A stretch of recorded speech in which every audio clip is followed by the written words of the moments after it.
Well, you didn't think I forgot, did you? You didn't think I forgot. I just forgot to add it into the little thingy thing. Hold on, guys. Hold on. There's one thing that we forgot to do. We just can't start the show without that little thingy thing. It's always got to be late with you. It's always. I know it's always how you're damn right. What? What? Hold on. Fucking click it, bitch. I know. I got you. I got you. I got you. Oh, wait. Hold on. Hi, nigga. Hold on. Wait. Yes. Why? They're like, why is Cameron on our screen? I'm gonna find out in just a second. Hold on. I know. You're in the background of this shit, y'all. Calm down. What up, John? Do y'all hear the music? Do you hear it?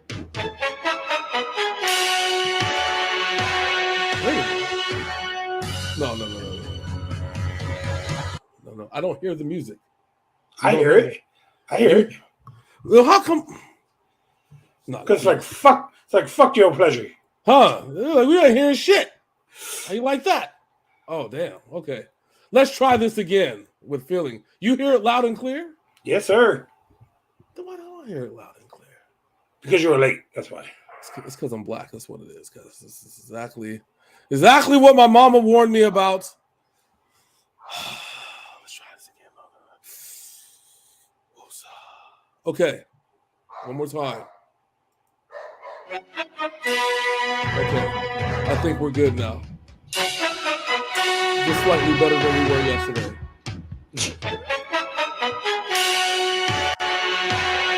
No, that's not it. This is it, baby. There we go.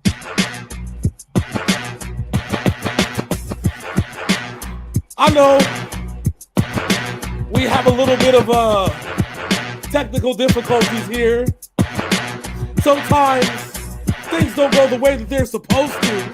Yeah, it's called not showing. It's all right. You know why, Sim? You know why? Because in the first time in a year and a half, the public gets to see our beautiful faces. That's my man, Big Sin, over there. I'm your boy, Hollywood J. Blaq, right here. This is that damn NFL sports show. It's been so long. I miss y'all. I hope you miss me too. But bump that, let's go!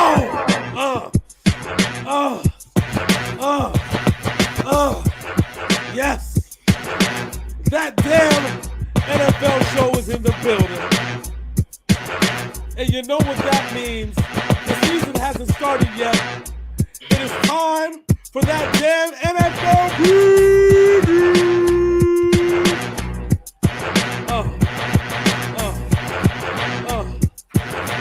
All right, stop the music now that the video's been banned for life now. So listen, the only people who actually get to hear anything are the people who are live with us. Listen, we have played this song consistently for over 2 years now when we do these NFL shows. And problem is we haven't been consistently doing the NFL shows. You know what? You're worried about semantics, okay? I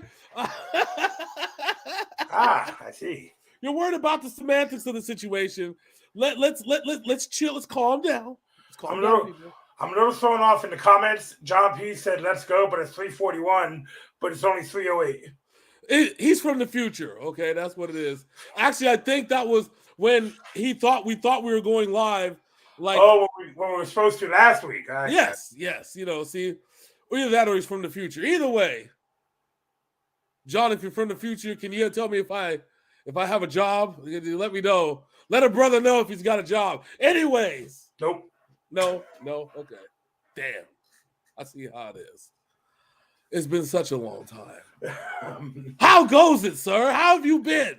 Okay, so it's been a long time for our live viewing audience. It has not been a long time for me and you since we record every week. That's not the... See, you're working in semantics again, okay? This has always been the thing that has been the dynamic of the show. I work in reality. He works in some little fucked up, weird place in his brain most of the time. I work in reality too. Is that my reality is in Australia? Okay, it's upside down. I am in the upside down. No, that's not gonna work. Okay, Fucking running up the hill like Katie Bell and shit. running up that hill and let it all. Anyway. So last year we pre-recorded these videos, and when we do that shit, we often go somewhere else with shit. So we're trying to focus on this one and get this shit out of here. So, Yes, that is true. However, I feel like given the state of the NFL, we have a lot to talk about. Oh, just because a guy got a less suspension for getting hand jobs and doing sexual things, had a shorter suspension than a guy betting on his own team. Good thing Calvin Ridley was never thought of being a Hall of Famer, or else he'd be Pete Rose. They should unban Calvin Ridley. Ban him from what? The casino? No, he's already come out and said that he's betting this year, so I don't think we want to see that man in the NFL again. Which makes me wonder, okay? Let's think about this for a second, people. Let's think about this for a second. Why? Why would if you're the NFL, okay? And if this player's only betting on your team, I think that should be the only betting rule allowed. Bet on your team. Bet on your own team. Yeah. If he was betting against the Falcons, which he should have been because they're hot trash last year, yeah, then he should have been suspended. But if he was betting for them, I still don't think he should be doing that. You should not be betting on your own team. Why not? At all.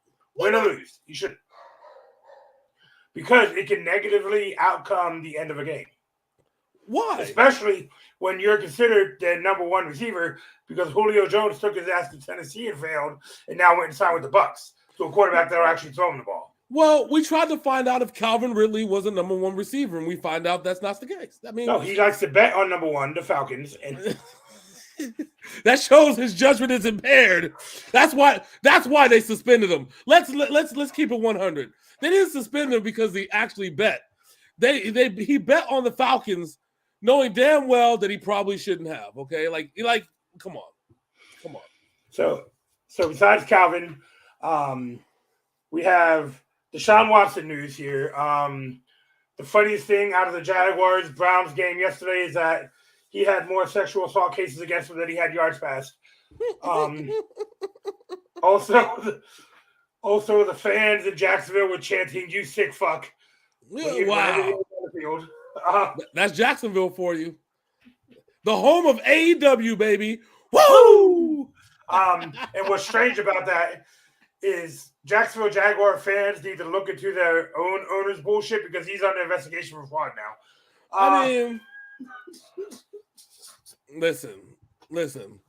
If we are going to be, throwing stones in glass houses, I don't have an analogy. I was going to say something good and I lost it. Me and you have never had to force anybody into sexual favors or anything like that. So. Nope, never have, never will. Okay, that's all right. Next up, yes, I'm blitzing through these hot topics. Next up, the ownership team of the Miami Dolphins tampered not only with Tom Brady while he was on the Patriots and the Buccaneers, but also Sean Payton when he was coaching the Saints. Oh my God. They offered Tom Brady partial ownership of the Dolphins if he would come to Miami. Partial ownership. Wow. They tried to give him that Jordan thing. Yeah, you can play and own part of the team. Wow. He said partial ownership. Listen, I would have took that shit. I don't know. They were like, "What do you mean by partial?" It's even worse that it's the reason that most of them got suspended they got suspended for the whole year, and a lot of them can't even come to league meetings anymore. Damn. Because they tampered with somebody inside their own division. Just imagine. Can you imagine? And I said, and I think I posted something about this before. Bill Belichick really likes to stick it to people, okay? And he also likes to skirt the rules, but he does it in a way that's legal. Yeah, you can bend the rules, you just can't break them. Why hasn't anybody learned this? Okay, that's the question I have. And you know what's the messed up part about it is that the Calvin really got caught on FanDuel with the name Falcons receiver 80. Just put Falcon fan 80 because it's only like 79 anyway. No, it was blatant. Okay, he didn't want to hide that shit. You know, come on. He wanted the rest of the year off. That's what it was. And let's see. And how about them? Speaking of the Cleveland Browns, also, so you give Deshaun Watson $256 million so he can pay off everybody who he had jack him off. Mm-hmm. You then trade Baker Mayfield to the Carolina Panthers and get relatively nothing for him. And guess what? Because you pissed off Baker, you had to make that trade. And your starting quarterback this season is Jacoby Brissett. You think that's bad? I am a stone in a glass house. Let me introduce you to the 49ers who drafted. Apparently, Trey Lance is the next god of NFL, apparently. So, you know what? I'm a huge 49ers fan. I've been for years, okay? So, this is literally my thoughts on the situation. I love Trey Lance. I think he's a great quarterback. But how I personally feel is this. We let go of Colin Kaepernick just for 4 years later to get Colin Kaepernick. So basically, we're doing a new NFL show, and you're still going to bring up that motherfucker. Yes. I want to be in the NFL. You haven't played in 8 years. I don't care. I'm just saying, though. I'm not saying like to bring him back. He already has the opportunity. He tried out for the Raiders. Is that what it right? That's the thing. Shit. He tried out for the Raiders. I don't know what the fuck happened. He also had meetings with other teams based off the tryout from the Raiders. I don't know if they tried to offer him the NFL minimum. They tried to sit him behind Jacoby Brissett. I don't fucking know. Either that or he was like Cam Newton. There are not 32 quarterbacks better than me in the NFL. Yes, there are, sir. Yes, there are. My whole thing is that the whole reason why they let go of Colin Kaepernick was not the contract situation. They told him, and it's in covered news articles, that he did not fit the offensive scheme that we planned on running at the time, okay? Right? Yeah. What have they been doing with Jimmy Garoppolo when he's healthy? We're just going to run the ball down everybody's throats. Okay? And with Trey Lance in the game, they run, the read option? They ran a bunch of shit. So, at some point, they realized, that CK7 offense that was ran, it wasn't really that bad. Maybe we should steal the playbook for your boy up in Baltimore, and we'll draft young CK7, a.k.a. Trey Lance. Call it a day. Hey, Greg Roman, can we borrow that for a minute? It's a whole fucking Bible with nothing but read option versions. So continuing with the hot news, the mom slayer, Zach Wilson, tore his MCL yesterday. Oh. They said it was only going to be 4 to 8 weeks, but there's still people on the Jets staff saying it could be the whole year. They don't know how intact his ACL is. So now the big thing is a push from the Jets to trade for Jimmy Garoppolo. That would work up until they have to play. Anybody. No, Jimmy Garoppolo. The reason I say that is because the Jets did not do shit to fix their offensive line, which got Zach Wilson raked last year. And this year. Which is why Mike White almost became their full-time starter last year. I mean, you ain't wrong. Listen. I'd be like, all right, you can trade for Jimmy Garoppolo. However, you need to find like 10 offensive linemen on free agency.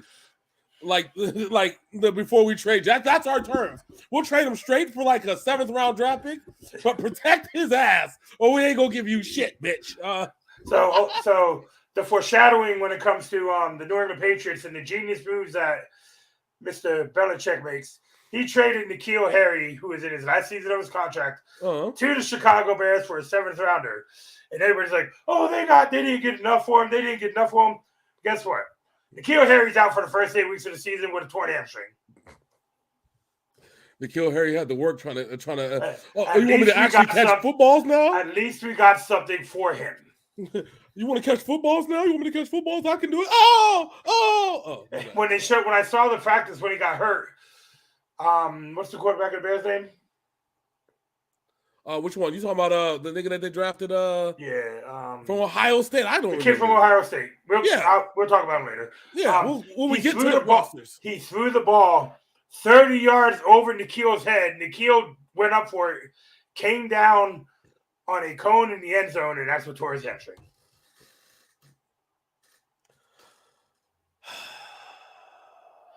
Let's see. Other hot topic news that we can blow through. Watson. Robert Kraft didn't get no hand jobs this offseason. That's a positive. We could take that as a win for the Patriots. The funniest thing about the Patriots is this past game against the New York Giants. Yep. People were like, "Oh, the Giants beat the Patriots." Saying that shit personally with me. I said that's funny because the Patriots' second team defense, who probably ain't even going to be on the team, held all of your starters to 3 points. Wait a minute. Are they talking about preseason? Yes. Well, hold on. No. But no, that's the thing. The Giants started all their starters, Saquon Barkley, Daniel Jones, all their starters, and the Patriots' second team defense, half of which won't even make the team, held them to 3 points. Damn. And it's just a factoid. The head coach of the New York Giants is 47 years old. Uh-huh. Bill Belichick has been in the NFL for 48 years. But it's a good tryout, okay? It's a good for those guys that won't make it. Listen, there's probably some guy that's living his dream, playing in New England, and he could be like, "I held the Giants to 3 points, yay!" Yeah, they asked Belichick, "Are you guys gonna be starting your starters since they're starting their starters?" He said, "What the hell does their game plan have to do with me?" He said, I said, don't make them test me. I'll put my my third stringers out there, and we will hold them to no points. The As a matter of fact, the third stringers are more likely to make the team than the second stringers are because I like 7th round draft picks who make no money. I got a whole roster of 7-round draft picks down at the bottom of the roster, and they're hungry and they're like cannibals. Yeah. And for whatever reason in the world, the 7th round draft picks and the undrafted players for the Patriots always end up being the best. So they're cannibals, and they just want a paycheck, and I want to make sure that they get it. So we're just gonna put them out there, pay them a little bit of money and have them kill everyone. So can you imagine being in Pittsburgh right now? You went from Ben Roethlisberger to Mitchell Trubisky. Well, they were supposed to go from Ben Roethlisberger to Dwayne Haskins. Rest in peace, Dwayne Haskins, by the way. Shout out to him. I mean, that this whole thing got derailed because of Dwayne Haskins' death. Dwayne Haskins had a very good grasp of the offense. He started the one game. He did fairly good. He made some mistakes, but I mean, for the first time starting last year in the Pittsburgh's offense, he didn't do so bad. Yeah, but Mason, Myles Garrett beat up Doll was the official backup. Ben Roethlisberger was a broken man by the end of the season. Yeah, which I mean, you're right, because the whole thing was we knew it was his last year, bro. Yeah, we all knew that. He's been teasing retirement for like the last 8 seasons. Yeah. So yeah, so you know what I'm saying? It's not even just like we're not even sweating that. But I feel bad, like dead ass. I feel bad for the Steelers. I even feel bad for Mitchell Trubisky. And people are like, why? He had a good season last year in Buffalo being on the bench. And you're right. But I don't think he's ready for what's going to come this year. Well, yeah, because your supposed number one, Juju Smith-Schuster, went to Kansas City. Yeah. And now you got to try and trust Chase Claypool to be your number one. And guess what? Chase Claypool is just Juju Smith-Schuster when Antonio Brown was there. Yeah, yeah. Now it's Chase Claypool with nobody else. Well, at least, you know what, though? The thing with Claypool is he was just a bunch of a dancing idiot as Juju Smith-Schuster. Yeah. The problem is that at least Chase Claypool, put out, as much as, on the field as much as he did in TikTok. Just Juju didn't. That's what it comes to. Every time Juju was on fucking TikTok, you could expect him to have a bad game, and that's essentially what happened. And that was all the way up until the Bengals tried to kill him. Yeah. So, how much would it take for you to lie for your starting quarterback? Lie for my starting quarterback? How much money would it take? That depends on how much money I'm getting paid versus how much he's getting paid. Okay, so like if he's worth the money and there's nobody in second place, I'm a lie and my motherfucking ass off. But if it's like Cam Newton, nah, fuck him. Okay, here you go. You get traded to a team, right? Mm-hmm. They give you an extension for $180 million. Okay. Do you lie for your quarterback? Yeah, fuck yeah. You know why I'm asking you this? Why? Because Tyreek motherfucking Hill came out and said Tua Tagovailoa is the most accurate quarterback he has ever played with. Oh yeah, lies, baby. Lie. Nigga, I'm lying more than Daniel Bryan says he lied.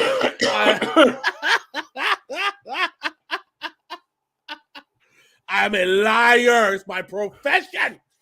All right, so let's talk about how this works. We are going to go through AFC, NFC East, AFC, NFC North, AFC, NFC South, AFC, NFC West, correct? Mm-hmm.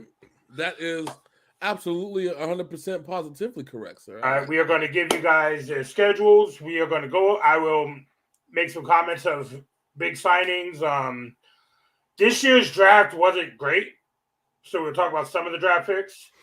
But this is more so me and Hollywood can get back to making our NFL predictions and get back to, and not only that, get back to, in the long run, having our little bet of a video game at the end of the season, which was null and void last year because we stopped. Yeah, but I think we tied. Of what we picked, I think we did. Yeah, I think you eventually end up coming back. But we did. I think if I went, but I think I think by the time we stopped, we tied, and then I think that we didn't move on after that point. We stopped at week 15, and it was 3 weeks ago. So we had a lot. We had a lot of shit, a lot of games to play still, and just no time. Yeah, you know it happens. It happens. But this year, the NFL shows will be live on Wednesday evenings.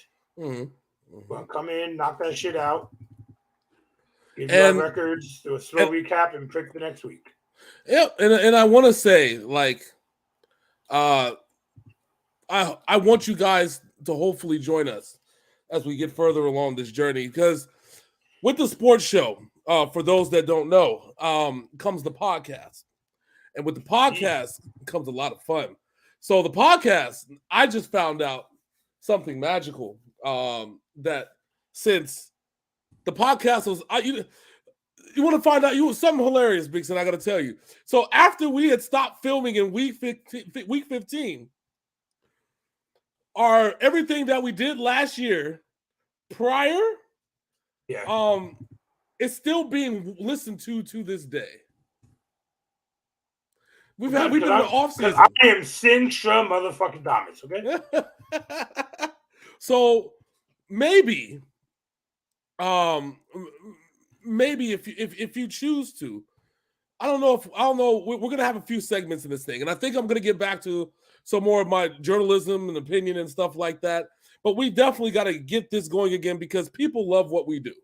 So I think we definitely got to get that going again. You know what I'm saying? That and the wrestling shows for the podcast. Also. Oh yeah, we got to get the rest. And we could probably throw wrestling into the show. Maybe we rebrand the show. Maybe we do that. Maybe it's all sports. Yeah. Sinful Black ended Sinful Black. Yeah, Sinful Black Sports. That's the best way you can do it. Yeah. I mean, yeah. Talk about everything. We throw wrestling, the podcast, we throw everything, Then we get approved for another channel that people can hear our podcast? Yeah. What I'm saying. So I was saying that we have another channel, but it's already been branded by the wrestling show. But we could more than likely already take what we have at the Overtime Sports Show, make it huge, and we can call it the Overtime Sports Super Show. Where we talk about everything sports, where we have the wrestling and the sports that we have, and then little quips and things that we could add here and there. You think about that. I say when we start the NFL season, we'll have a good handling on what we got going on. You know what I mean? So my suggestion to that would be, since we try to record our reacts on Saturdays, why not do the podcast on Sunday? Okay. We can do that. Oh wait, no, that's not gonna work because the NFL season. Yeah, exactly. Yeah, because I won't be home on Sundays. Yeah, no. So we will find a way to make this work. The people shouldn't fret. But we've been doing this for a long time. We got this. It might just be something that we just have to throw out and just record all at once on a Saturday or a Sunday. On a Saturday. Just knock it all out Saturday since it's our off day technically of recording. So we just recorded with everything that we got to record and keep it moving. Because when we get into the habit of NFL shows an hour straight out. Yeah. It's just to get in the habit if we want to add stuff to the show and we launch it every Wednesday on the podcast. Well, Wednesday, right? On the podcast. We'll make it work. That'll be NFL Wednesdays. That's what that'll be. Yeah. And just launch it. Call it a day. That's what I'm saying. That's all I got. Yeah, I got you. So, alrighty. So, you ready to get this party started, my friend? Of course, I'm ready to get this started. We are going to start with the NFC least. Oh, these poor guys. So we will start with the New York Football Giants. All right. Hold on. What is this? Oh, I'm going to stop sharing. Sorry. I was wondering why my picture went out. What the frick? There we go. The Giants? Yeah, we'll start with the Giants. We have a lot to talk about with the Giants. Let me tell you why, bro. Let's have a conversation. We gotta have a convo. Joe Judge got fired. Good, because again, let's be honest here. Joe Judge was not that good of a coach. And no, he's a great quarterback coach, great offensive coordinator, not that good of a head coach. Well, and it's another guy from the Belichick system that just fell flatter than the pancake. Yeah. He was that tortilla. He said, arriba, andale. No, it's fucked up. I'm sorry for the racial stereotype, okay? Don't yell at me. Yeah. Where's my logo? I have a logo here somewhere. Where the fuck is the logo? No, let's just get this started. We are going to go with them and the schedule. So let me throw that all up on the screen because let's talk about that because no, never mind. I found it. Nope. He accidentally found it. No, I did not. Okay. So we got that. No, because I can't find the East folder. Where the fuck did the East folder go? Okay, whatever, guys. It's all your fault. It's all my fault, actually. I'm sorry. All right. Back to what I was saying. So, anyways, the Giants are in a little bit of a pickle. Okay. Well, they haven't made many moves to improve the team. No, not at all. Nothing to help out Daniel Jones. No, and I'm gonna say something. It's gonna be a little bit controversial when I say this, okay?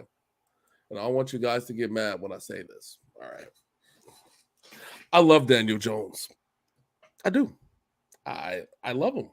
I think I had a conversation with a New Yorker recently, and you know how New York and New Jersey cats are. They grimy, they gritty, they like hardworking people that when they come to play, they do their thing and they do their thug thizzle, right? They don't ever bullshit you. You always know where you stand with a New Yorker. They're always going to give you 100%, even a little bit of attitude when they give you that 100%, but they're going to give you 100%, right? That sounds like Daniel Jones, doesn't it? A little bit. Think about when Saquon got hurt. Who became the leading rusher for the New York Giants? Daniel Jones. And that's why I was shocked they played Saquon in the preseason game. Because that boy's thick thighs cannot handle a full season. No. And I fear that they're going to have to put that man on like a snap count close to what Todd Gurley is. And if they do that, I don't know what the hell they're going to do, man. They don't have any alternatives. They didn't draft any alternatives, right? Okay, so our quarterback room in New York is Daniel Jones, Tyrod Taylor, and Davis Webb. how the mighty have fallen with Tyrod, bro. Well, since he got stabbed in the kidney by a fucking doctor in San Diego land. I mean, yeah. So we're talking about their running backs. Their running backs, Saquon Barkley. They brought in Matt Breida.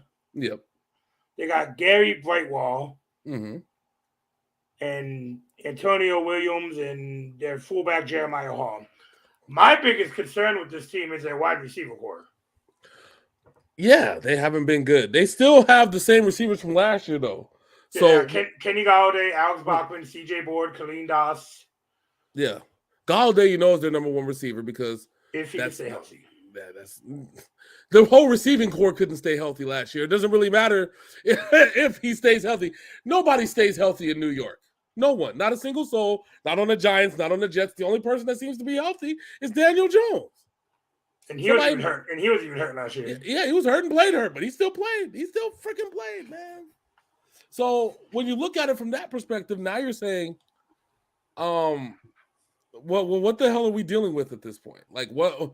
I like Daniel Jones, but I don't like the Giants. Well, just like the green version of the New York team, bad ownership, subpar coaching. I'm giving Robert Saleh this year to make the Jets a little bit better, but we talked about it before the video started during the video, that they have no O-line and no weapons. Yeah.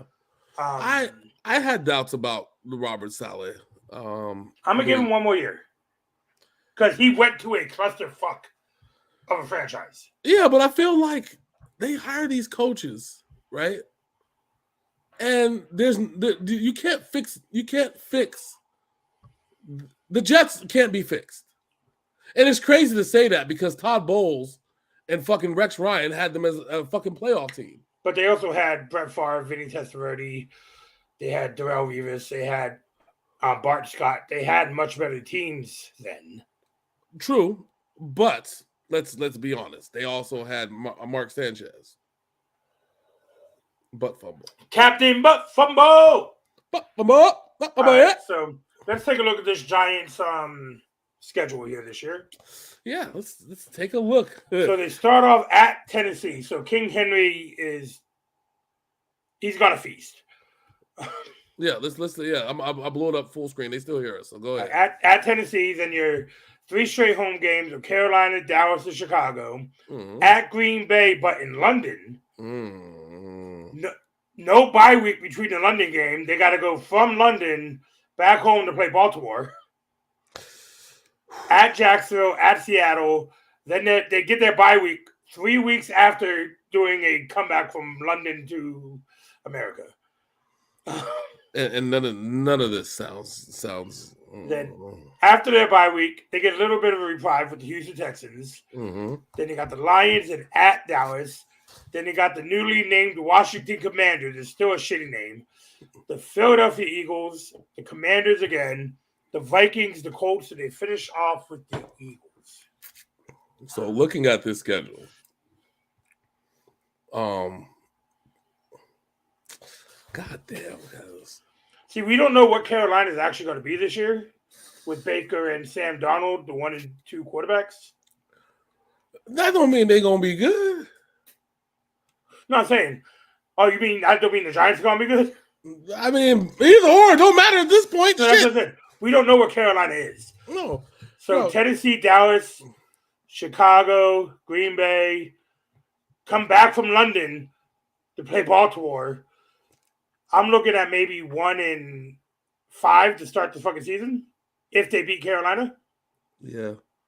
Wait a minute. Tannehill's not. Is Tannehill still in Tennessee? I don't think he's still there. Oh, yeah, because they got Malik Willis. Because I was wondering about Malik Willis. Yes. So I say 1 and 5 for that first block of schedule for me. Then they beat the Jaguars when they come back. They beat the Jaguars. They beat the Seahawks because no Russell Wilson. Seahawks do not have a quarterback.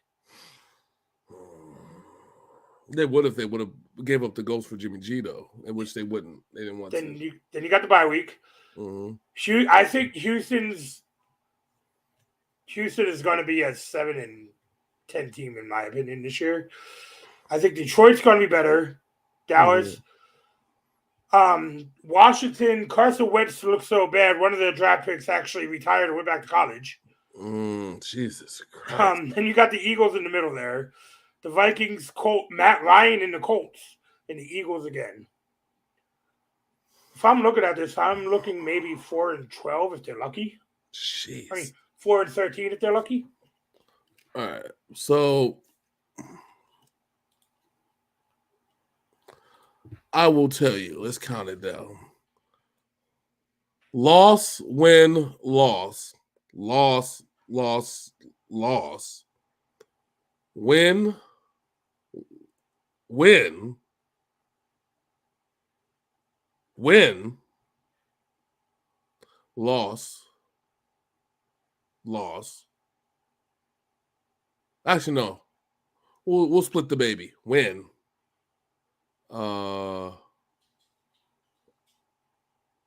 Win, win, loss, loss, loss, loss.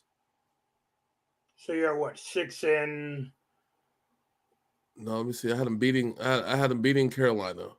So I had him beating Carolina. Mm-hmm. Jacksonville. Beating Jacksonville, beating Dallas at home. And Seattle. Beating Seattle away. That's 4. Now beating the Texans. 5. Having beating Washington at home. 6. And having beating the Eagles at home. So 7 and 10. Yeah. The last part of their schedule where they're on the road 3 of the last 4 games, I don't see a victory coming out. But the messed up part about it is that they'll be 7 and 6 if it goes the way that it's supposed to, and they might just try to go for the playoffs. But I don't see them winning unless something bad happens in Eagle Land where their quarterback dies, or if something bad happens in Indianapolis where their quarterback dies. So it's 7 and 10. You can bet them. I know it's thinking positive, but I'm thinking to myself, this is what I'm thinking to myself. The 7 teams that I think they're going to beat are teams that haven't been together for as long as this Giants team has been together. We're now, year 4 of the experiment? Or year 3? Daniel Jones experiment? Yes. Yeah, no, year 4, I think. 17 is right? 18, 19, like 20, 21. Yeah, we're in year 4 of the Daniel Jones experiment. And this team has been together for a while. If Saquon actually stays healthy for the whole year, but if he does, you just cursed him because you coughed when he said that.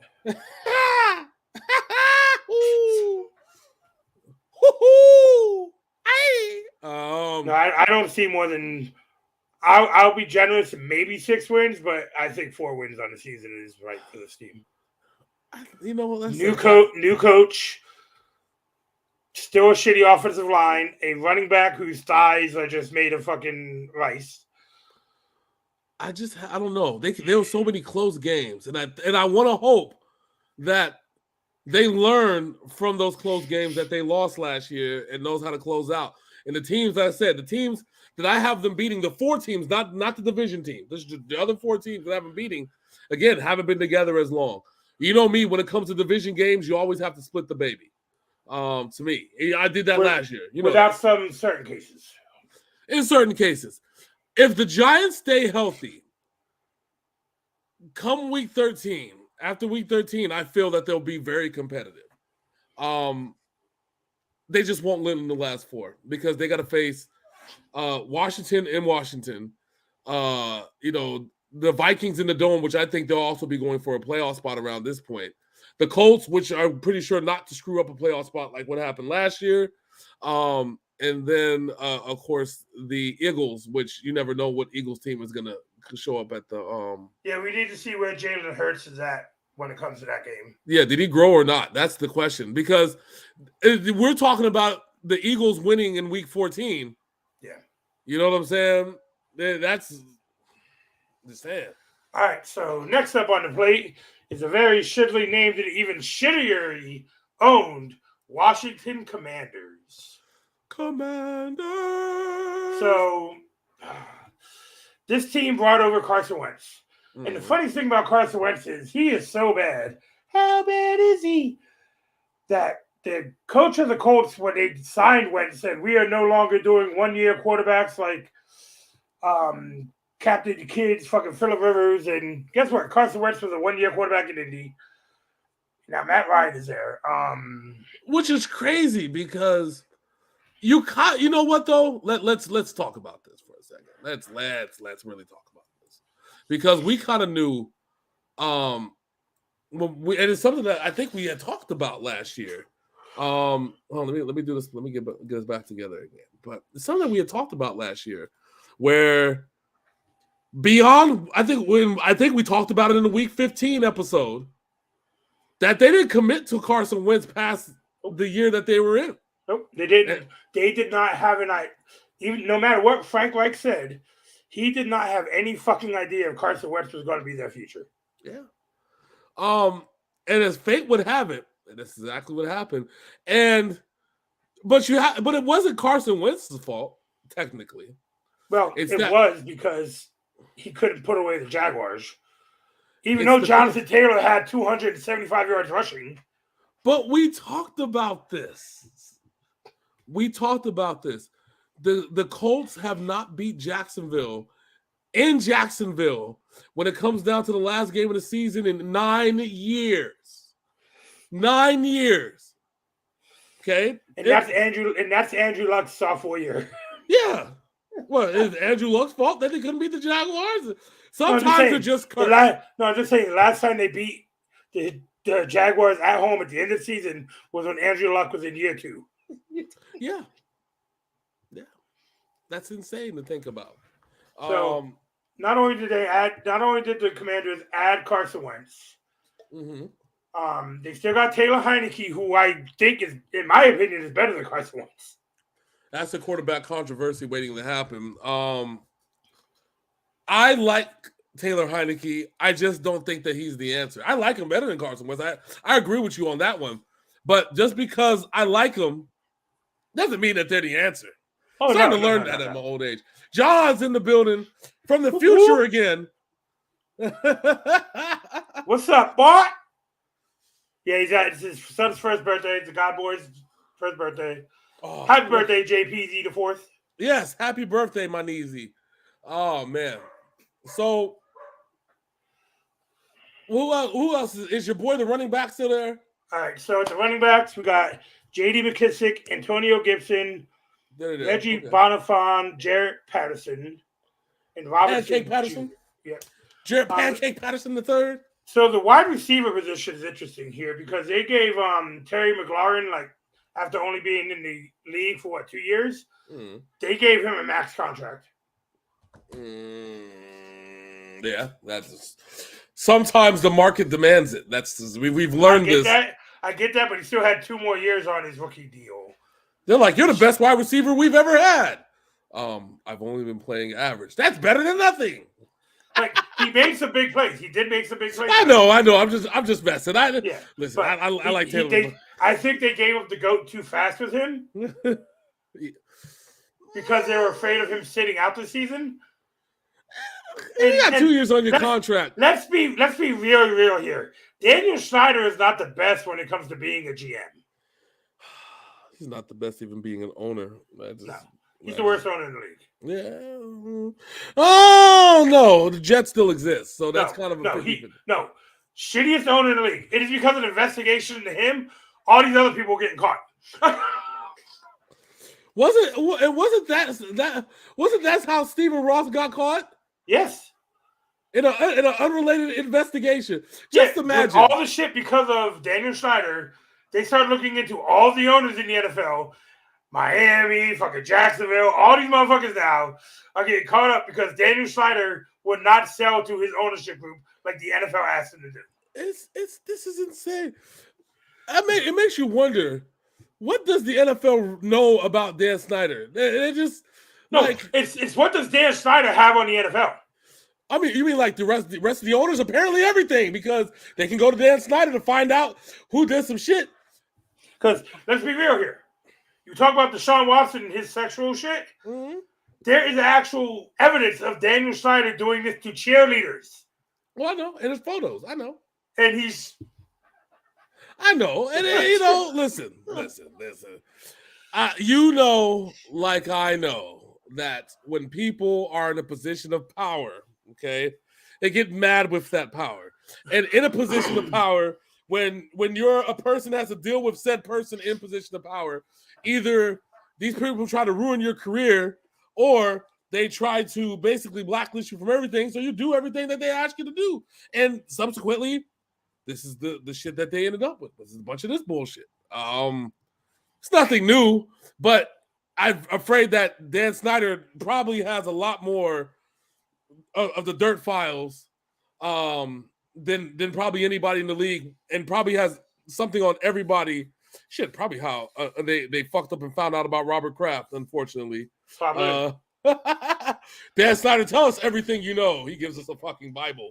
Well, he's like, I get hand jobs there too, but don't say I do.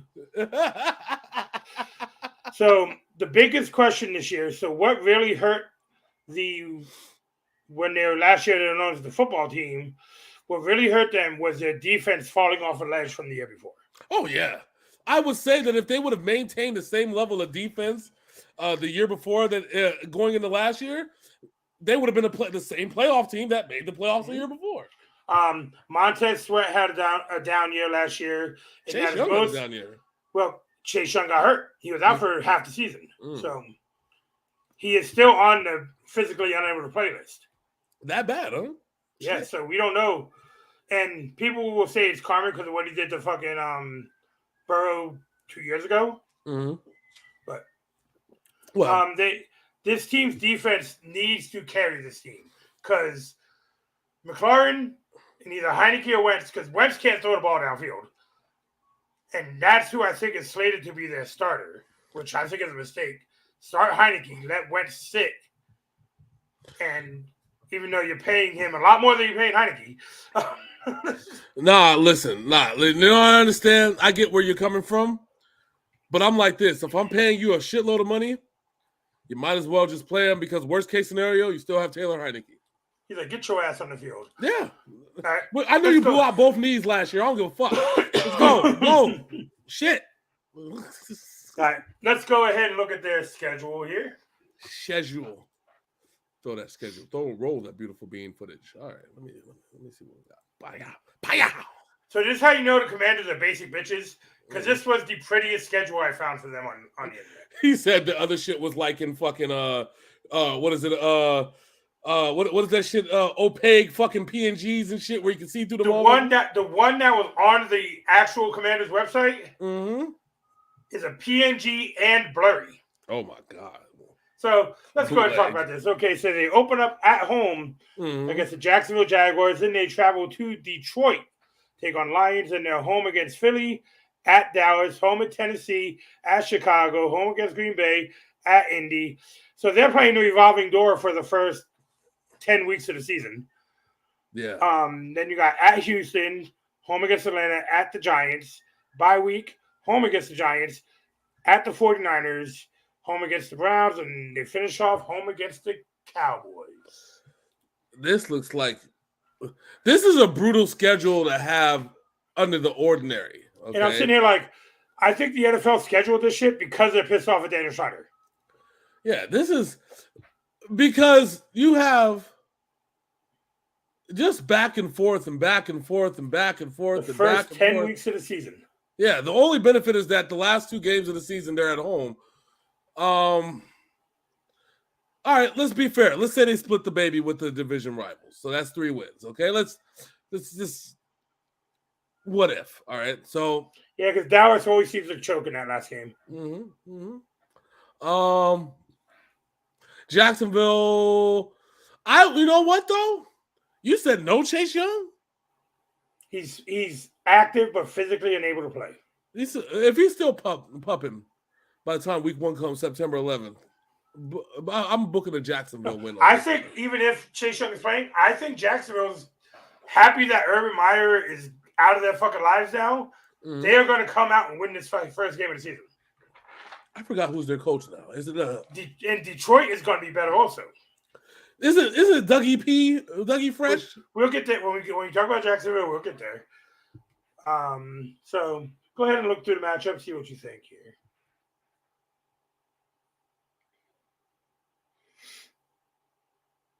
I'm gonna give them a sub even of 8 and 9. Okay. Oh no, I froze up for a second. Now I'm back. All right, let's see. Did you hear what I said? You said 8 and 9? 8 and 9. 8 and 9. Oh man, you're a better man than me. All right. I got Jacksonville winning. I got Detroit winning. We already said we're gonna split the baby on the thing, so we already count 3. They're gonna lose to Tennessee. That's 3 L's. Let's see.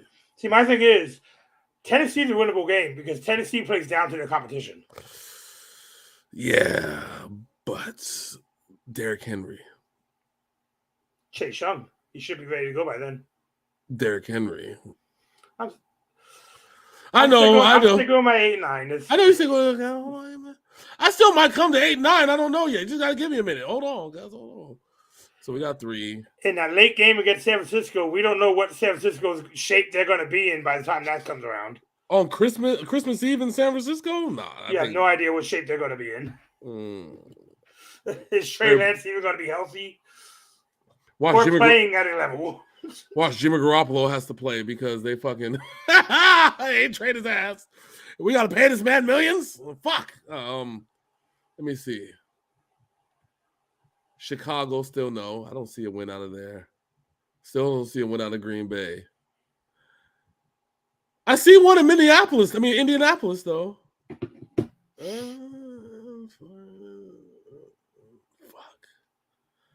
Who's quarterbacking in Houston? In Atlanta?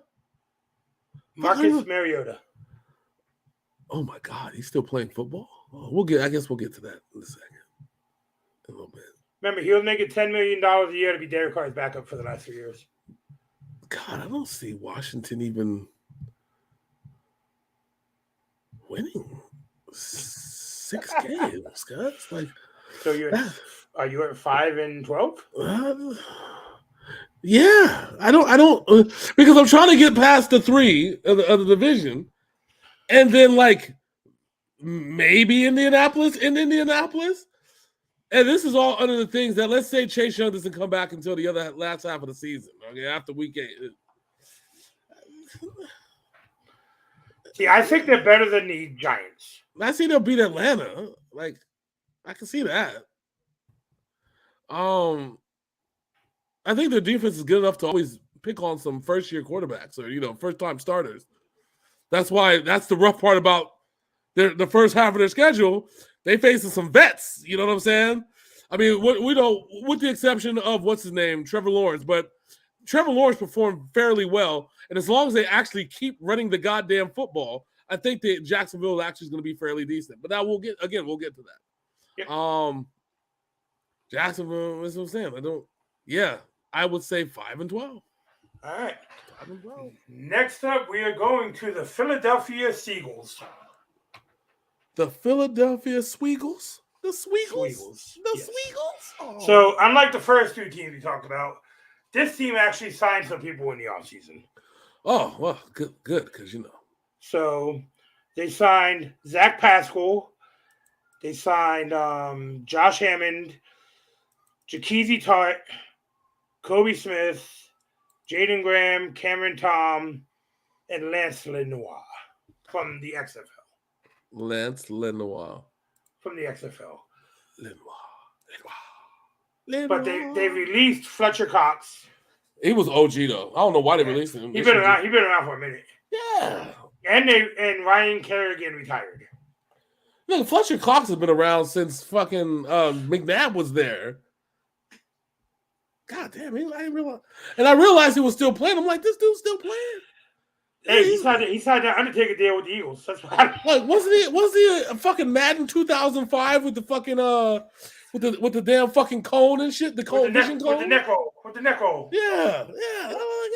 And he was like a 6-year veteran then. Old man. Shit. Fletcher Cox like, this is how you hit a motherfucker. Right? Nah, so the Eagles, the big problem with what was the big problem with the Eagles? I feel like the big problem with the Eagles was when they played good, they played really good. Uh-huh. But when they played bad, it continued for consecutive weeks. Yeah. At least Jalen Hurts was a fantasy football stud, though, right? But remember, Jalen Hurts, when he got hurt last year, Gardner Minshew came in and actually played well, too. Oh, yeah. No. Oh, we got to talk about that. Isn't Minshew still on their depth chart? So the quarterback room, you got Jalen, you got Gardner, and you also got Reed Sinnett and Carson Strong. Oh, man. The problem is that I don't. Who does the Eagles have as playmakers? I don't even think they have any playmakers. So if you remember last year, everybody complained that the Eagles don't run the football, No, even though their running back was very good. Yeah. Yeah. Yeah. Because they still got Miles Sanders, they still got Boston Scott, Jason Huntley. They're still in the running back room. Will they run the ball this year? I don't fucking know. But they did make one of the biggest trades at the draft when they brought in A.J. Brown. That might be. So now you have at wide receiver, A.J. Brown probably the number one. Devontae Smith probably the two. I want to say Pascal the three, and then Ranger the four. The Joe Ranger, yeah, Ranger was supposed to be the future. Remember, he was up and fucking down. The future is more on Devontae Smith because he had a lot of big plays last year. Yeah, he did. He came through, but he was hurt and he was off and on. That's the other thing. Because he got to put on some weight. You're a little motherfucker. The Eagles have always been this enigma throughout history. Even when they had Randall Cunningham, they were always an enigma. Like, what is this team? What are they good at? When Andy Reid was a coach, go ahead. I'm sorry. I was going to say the only years that you actually knew they were good is when they had McNabb and T.O., that team that lost to the Patriots in the Super Bowl. Yeah. But that's also that's an issue because, like, after that loss and the whole beef between T.O. and McNabb, they kind of got lost in identity. Then they got what's his name? That one quarterback, Kyle Cobb. They turned him into a stud and then traded him to fucking Carolina for some boatload of cash and some, you know what I'm saying, and some. And then they brought Michael Vick out of retirement for a season. Yep. Well, remember he was in jail. He was the first person that he signed without he got out of jail. He played it for 3-4 years, did okay. Then they got victimized and brutalized by the agent of Sam Bradford. Yes. Fuck, man. Sam Bradford has played a total of 17 games in the NFL and made more money than 90% of the NFL players. Fuck, it's nice work if you can get it. The only person that has fleeced more teams than Sam Bradford is that Garrett dude. That was the perennial backup for the fucking for the Saints. And he was from Mizzou. Yeah, you know who he is. He played on the Saints and the fucking and he was also the backup on the damn Seahawks for a minute. But yeah, listen, ain't nobody holds more teams than them. He made sure he got a job behind a quarterback that never got hurt. Didn't have to worry about him. Just as long as he can play in the preseason. As soon as he got hurt, the backup came in and outplayed him, so he was just like, "Yeah, I'm making money." Yeah, exactly. I mean, he wasn't bad. He just wasn't good. You know what I'm saying? Like, it wasn't. Colt McCoy has played more games than Sam Bradford. If you really want to go there, what's his name has played more games than Sam Bradford? What's that dude's name? That horrible backup that was in the backup that was horrible on the Raiders. No, not on the Raiders. He was on the Bills first. Yeah, and then went to the Raiders. Yeah, you know what I'm talking about. Yeah, Captain Interception. Yes. He played more games than Sam Bradford. All right, let's go ahead and look at this Eagles schedule. Are you sure it's bad? So I already made the statement. I think Detroit is going to be better. I think they're going to want to prove a point week 1 at home to show their fans that they're going to be better. I think Detroit beats the Eagles. That's the only one I'm going to talk about right now. I think they beat the Eagles. So you got home against Minnesota, at Washington, home against Jacksonville, at Arizona, home against Dallas. You got your bye week, home against Pittsburgh, at Houston, home against Washington, at Indy. Then you got Green Bay and Tennessee coming to Philly. Then you're at New York, at Chicago, at Dallas, home against the Saints, and home against the Giants. All right. Let's analyze this one for a second, sir. Again, we're gonna give them the. I'm actually going to give the Eagles the 3 division wins. Yeah, we'll take the 3. I think they're good enough to beat Detroit. I don't think they're good enough to beat Minnesota. The problem is, wait a minute. Oh, the ones that are green are home, and the ones in black are on the road. Okay, yeah. All right. So I think they're good enough to beat Detroit on the road. Vikings at home, okay.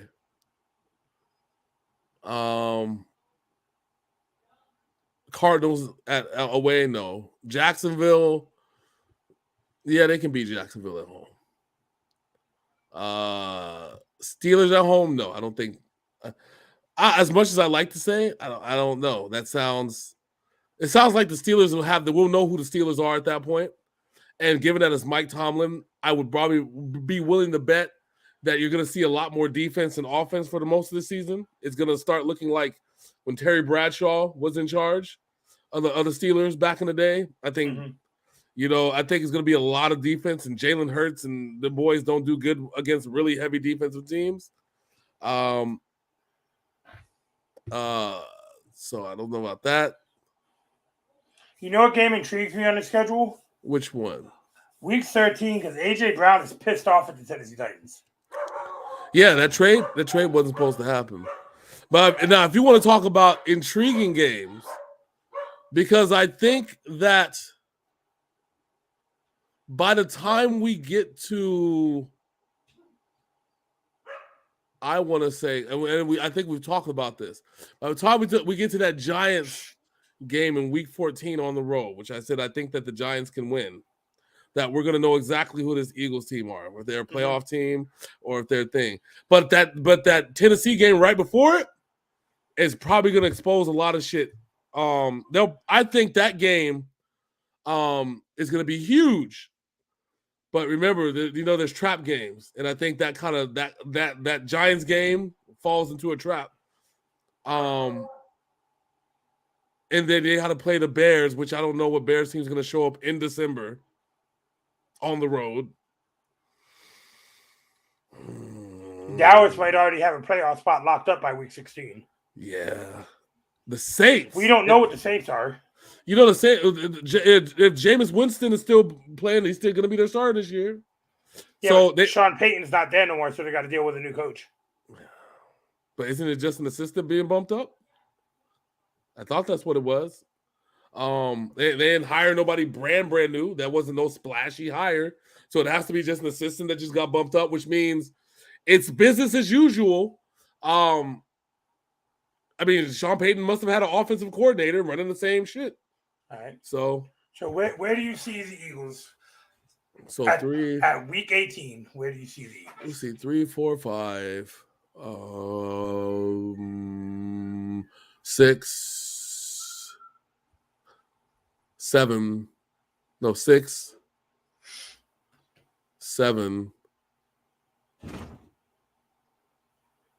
9 and 8. All right, we're close on this one. I did 10 and 7 because I think they are 2 games better than the Commanders. 9 and 8, which leaves us now with the Dallas Cowboys. This fucking team. Time for them fans to talk shit and be mad. Oh my fucking God! I know they've been waiting for this one. I know they're always going to be talking about it. Why don't you like my Dallas Cowboys? Listen, it's not that I don't like the Dallas Cowboys. It's that I hate you freaking fans. Every time you come up on the thing, hola, we the boys, and I just be like, oh my fucking God, you can fucking go fuck yourselves. That's I guess while we're doing this, Wikipedia decided to crash, so I gotta pull this up on my phone now. Oh, okay. Too bad Wikipedia and the clapper aren't the same thing. All right, Dallas Cowboys. Damn, why did nigga hit Apple Pay? The Apple Pay. All right. I'm like, why is your shit blowing up? Oh, it's the tablet. It does it all the time because the silent switch is apparently when they sent me a case, this case covered the silent switch on this tablet. Okay. I can't touch the side. It's over here. Do you see what the problem could be? Yeah. So, all right. It's either I protect the tablet or, tell the tablet to go fuck itself. And I'm not the type of person to tell an electronic object to go fuck itself because it may fuck me back. All right. So they sent their number one wide receiver to Cleveland. You talking about what's his freaking name? Amari Cooper. He went to Cleveland? Oh, yeah, because it was the last year of his contract. And they re-sign the other dude? So they brought in James Washington. Uh-huh. And I believe he got hurt already. Yeah. But still, the boy that they drafted a year ago. They re-signed Michael Gallup to a 5-year, $62.5 million contract. Yeah, which that's probably once they signed that, and I think then Amari Cooper. Gallup can't stay healthy though. No, but they drafted so last year they drafted the other dude, the rookie, the one he's now in second year now. I can't remember his name. I'm horrible. 1 second. Buddy. Gallup is not. It wasn't Gallup. It was a dude from I think it was from Alabama too. I could be wrong, but I remember. Oh yeah, CeeDee Lamb. CeeDee Lamb. That's what I'm saying. I'm like, yeah, Mr. Lamb. That's what made Amari Cooper expendable because they didn't want. Which you know what? Hold on, cuz for an owner and a GM, right? Also, never mind. So I just realized because the Alvin Harper situation. My bad. And I was also going to say, you realize we're talking about Jerry Jones here. Yeah, but Jerry Jones is like, I want to throw the ball all the time, over and over and over again.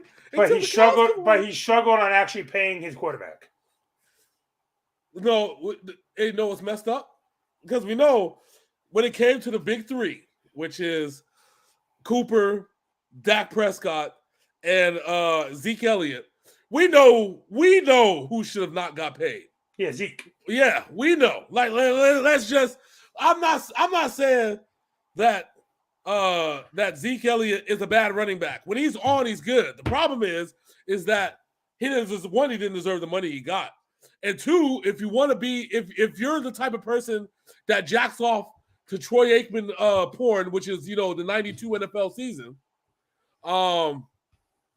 then that's that. Come on now. That's because we need more vertical passing. Remember Jerry Jones said that 2 years ago? We need more vertical passing. We don't have enough vertical passing. That's why they traded for Amari Cooper. Yeah. And that's why they got rid of fucking Jason Garrett.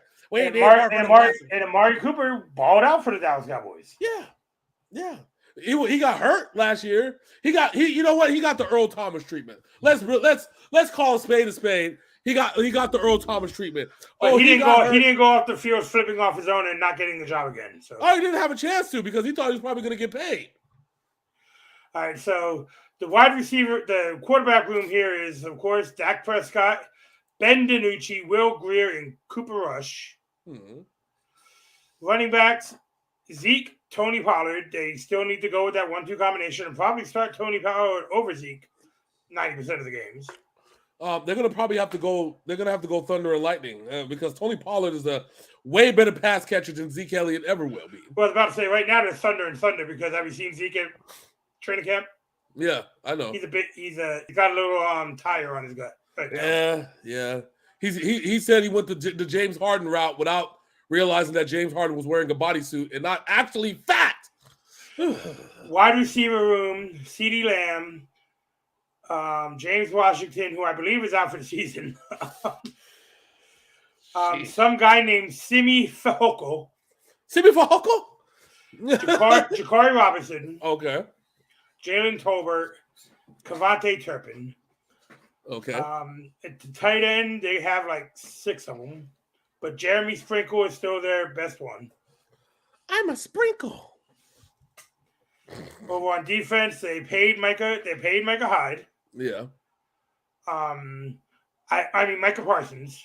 Like a Parsons, okay. I do not think Diggs is going to have the season he had last year this year because now people are going to expect him. Well, no, let's be real. So what people don't realize about Diggs, right? What so while Diggs had he had the most interceptions last year. Yeah, he had like 6 in a row games. Yeah, but he also had the most blown coverages last year too. So that's case in point. The game against the Patriots. Yeah. Pick 6. Very first play the Patriots step on the field after that. Kendrick Bourne, 78-yard touchdown reception on Diggs. Exactly. That's Stephon Diggs in a nutshell. Trey Diggs. I thought Stephon. Stephon's the wide receiver on the Bills. Oh, it is. Trey Diggs. That's his brother. Oh, whatever. You know what I mean. So let's go ahead and look at their sketty. Oh, sketty. How come they're on TV all the time, huh? How come they're on TV all the time? Because they're the Cowboys. Oh, yeah. And they're opening up this year the same way they opened up last year against the Tampa Bay Buccaneers. Oh, you already know that's an L. Then you got the Bengals. That's probably another L. Oh, fuck. At the Giants, home against the Commanders, at the Rams, at the Philly, home against Detroit, home against Chicago, then their bye week. I don't like that their bye week is so early in the season because they have some very frail players on this team. At Green Bay, at Minnesota, home against the Giants, Colts, and Texans, at Jacksonville, home against the Eagles, at Tennessee, and at Washington. Well, wait a minute. How come their bye week is nicely divided? Okay, some people, the first 3 teams we talk about had this shit really late. No, except the Eagles, they had this shit really early, and the Cowboys nice and clean and in the middle of the fucking thing. You want to tell me that that's not a setup? Okay. So I see at the start of the season, I see loss. Win, loss. I see 2 and 3 to start in the first 5. The first 5? Oh well. They lose to Tampa. They lose to Tampa. They lose to Cincinnati, and they lose to the Rams. Then they get a little bit of a reprieve because they got the Eagles, Lions, and Bears back to back. But then they come back at Green Bay. Green Bay has no. Aaron Rodgers has no wide receivers. He'll make some. You know what the hilarious part about this shit is, though, right? For years, Aaron Rodgers said he needed more wide receiver help. And it seems like every year he decides to stay, the more wide receivers they decide to get rid of. But Devontae Adams was like, oh, you want to make $500 million? All right, dude, I'm out because I know I'm not getting a good contract. They could have paid somebody. Listen, they could have paid Adams. They could have really did it. They just didn't want to. They didn't want to pay a guy who's been ranked 99 on Madden for the last 3 seasons. He's on the Raiders now. Because of your lying about being vaccinated and bad pinky toe quarterback. He didn't lie. He said he didn't tell the truth. Okay, that's there's a difference. All right. So I'm going to go ahead and give my predictions here. I believe they are going to go 11-6. Ooh, I think winning the division with that record. I think we're on the same page. We'll take 3, right? All right.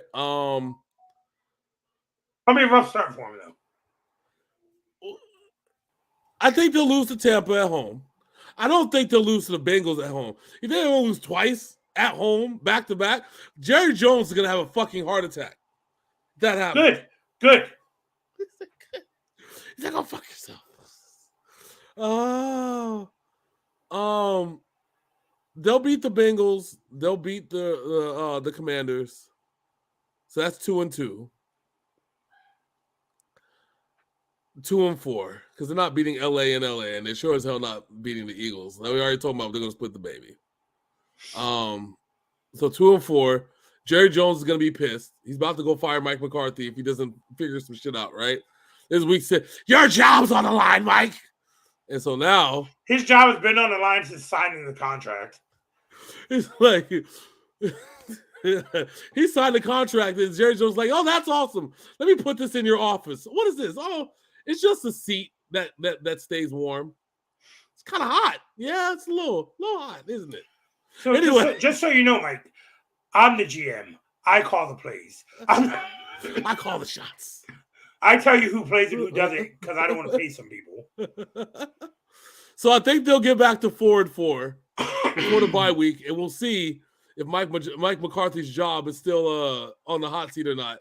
And that's probably when you'll hear them say, if the Cowboys don't make the playoffs, then Mike McCarthy is fired. So then they go on a tear. They beat the Green Bay. They beat the Vikings in Minnesota. Okay, at 6-4. Then they beat the Giants at home. Then they beat the Colts. Then they got 3 home games. Fuck. Okay, we have 4-4. Now we go to 9-4 off top. Then they beat Jacksonville in Jacksonville. It's 10-4, 11-4. 11-4 is 15.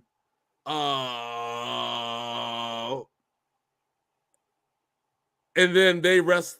So they lose to Tennessee, but possibly because some shit happens, they'll have the divisional lock anyway, and then they're going to lose to Washington in the last game of the season because they have the divisional lock. So 11-6. All right, and that wraps up the NFC East.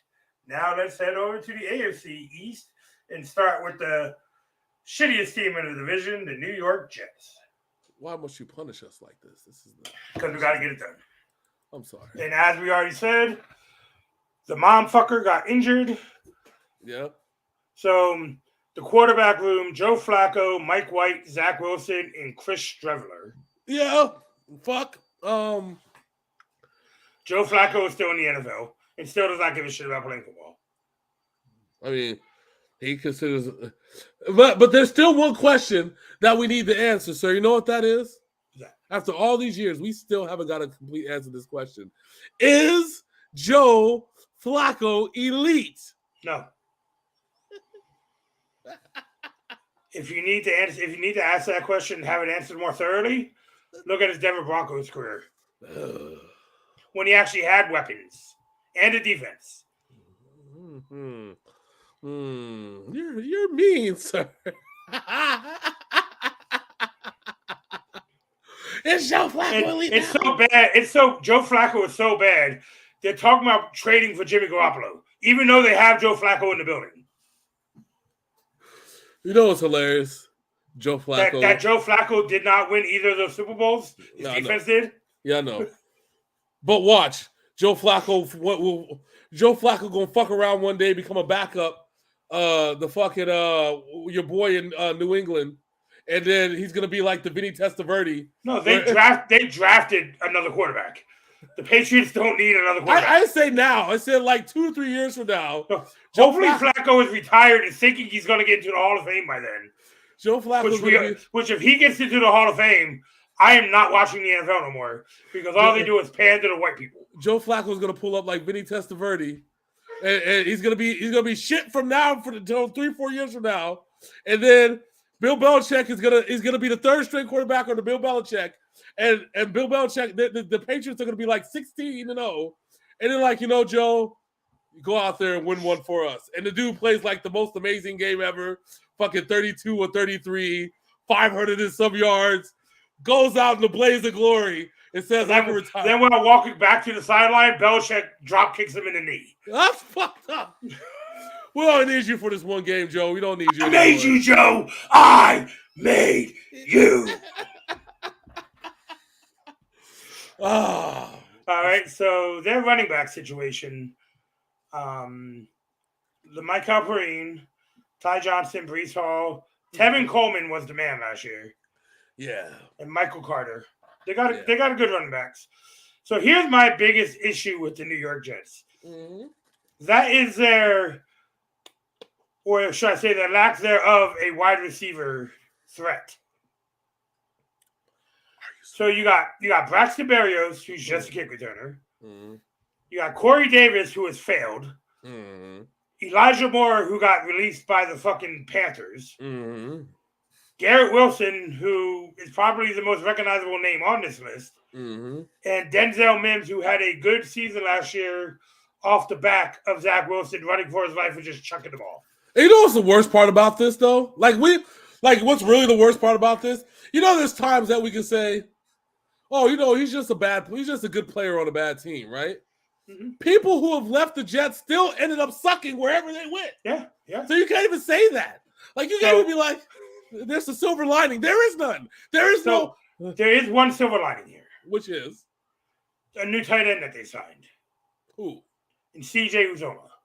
He's gonna be the safety net for whatever quarterback is playing this year.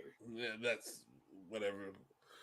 I wouldn't be surprised. This is going to be a very bad football team. I wouldn't be surprised if he regresses. And I hate to say that about CJ Uzoma because he was brilliant. He was Cincinnati, right? When they the Bengals, yeah. He was on the Super Bowl team last year, yeah. Yeah, brilliant in Cincinnati. He was Joe Burrow's safety blanket. Old boy got paid, and that's essentially what he's there for. He got fucking paid.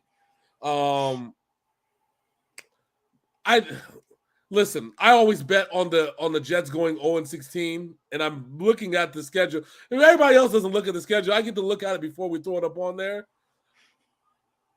I don't even see him splitting the baby. And they have CJ Mosley.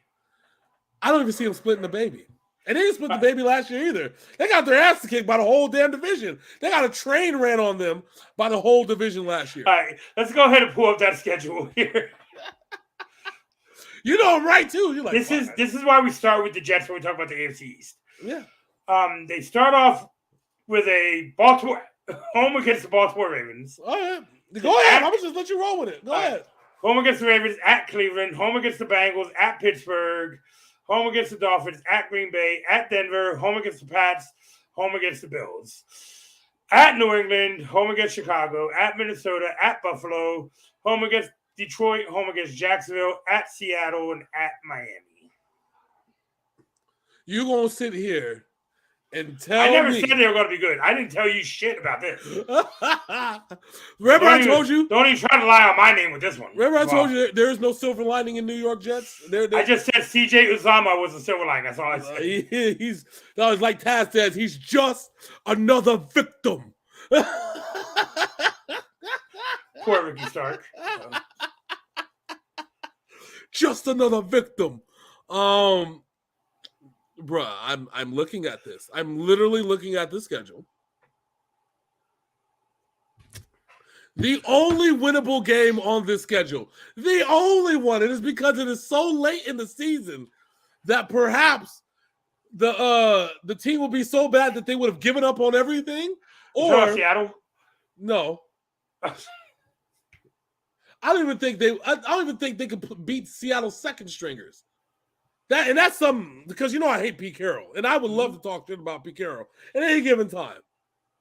But as long as what's his name, what's his name, DK Metcalf is alive, I don't. Seattle can be a mild team at best. Is the only team I see them maybe competitive with is on Thursday Night Football against Jacksonville. No, I think Jacksonville is going to be much improved. I know they are, but that's what I'm saying. That the only one I would see competitive. So I know people when they watch this, they're going to be like, "Save's the Patriots fan. He hates the Jets." Yes, I do. 2-15. He alive. Fuck, who they beaten 2 times? I think they get lucky.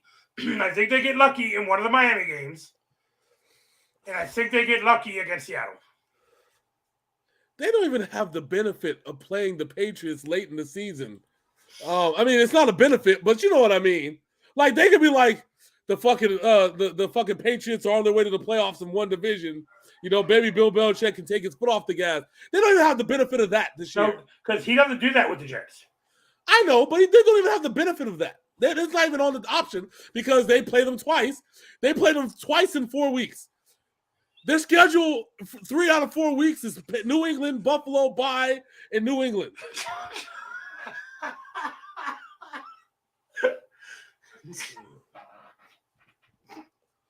Like I said, 2-15.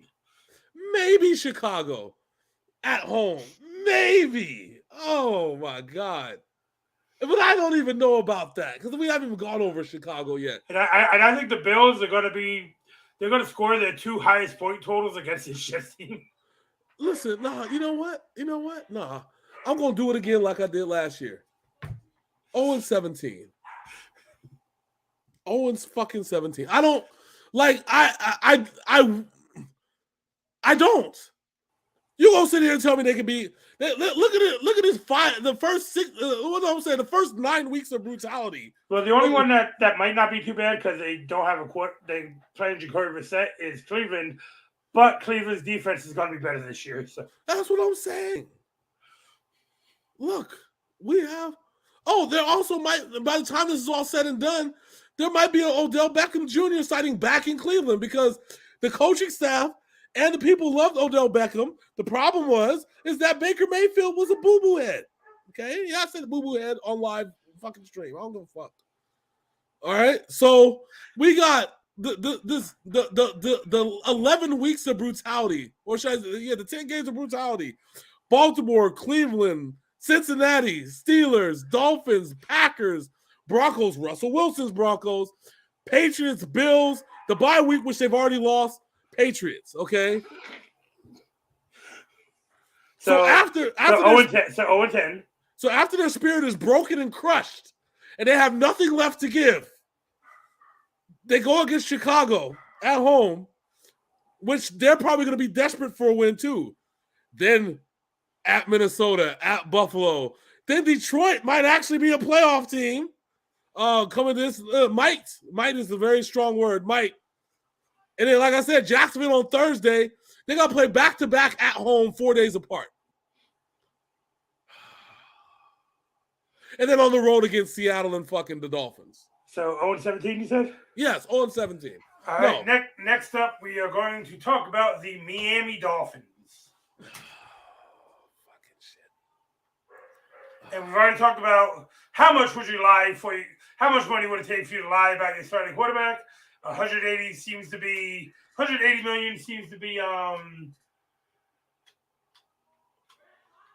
it should be the right thing. Hill's number by saying Tua Tagovailoa is the most accurate quarterback he's ever played with. You know what's hilarious about Tua's name? His last name? That everybody says it wrong? Yeah. He does. Tell me. That Adetokunbo is pronounced more often frequently right than Tua Tagovailoa? Mm-hmm. because the Greek last names are more blatant than Hawaiian ones. There ain't no UNG in Tagovailoa, how it's spelled, but yet it's pronounced Tagovailoa. And for real. Check it out if you don't believe me. Anyways. Yes, it's spelled Tagovailo. Yeah, there's no UNG. And as that dude on YouTube who does the shorts about the NFL called him Tua Tagovailoa. Tua Tagovailoa. Tag, you're it. All right. The Miami. So, one of their biggest signings in the offseason was Teddy Bridgewater. Yep. Nice backup. Backup to Tua. You know, not that you want to give Tua some more competition behind him. No, but you want to be honest with me for a second? This time, we all know Tua's going to get hurt. We all know he's going to get hurt. It's truth circle time, baby. Yes, Tua's going to get hurt. And who's better backup than Teddy Bridgewater? And so is Teddy. Well, listen, Teddy Bridgewater ain't going to lose you a game, but he's not going to be the sole reason why you win one. So you know who's going to be the Dolphins quarterback in Week 10? Who? Skylar Thompson. Who? They better not ever start a quarterback named Skylar. I swear to God. He is their third-string quarterback. No, they don't make. No, I don't care. I don't care how good he is. You have two quarterbacks who are always injured. Man, listen. No, let's talk about this. Hold on. Skylar Thompson. Skylar Thompson. American football quarterback. That's right, baby. He's going to start versus the Bucs and may play the full game because the preseason game is coming on tonight. But because they need to see what they have in him, knowing that their other two quarterbacks are always hurt. Well, I mean, listen, do you really want to throw your quarterback? They tried to kill what's his name yesterday.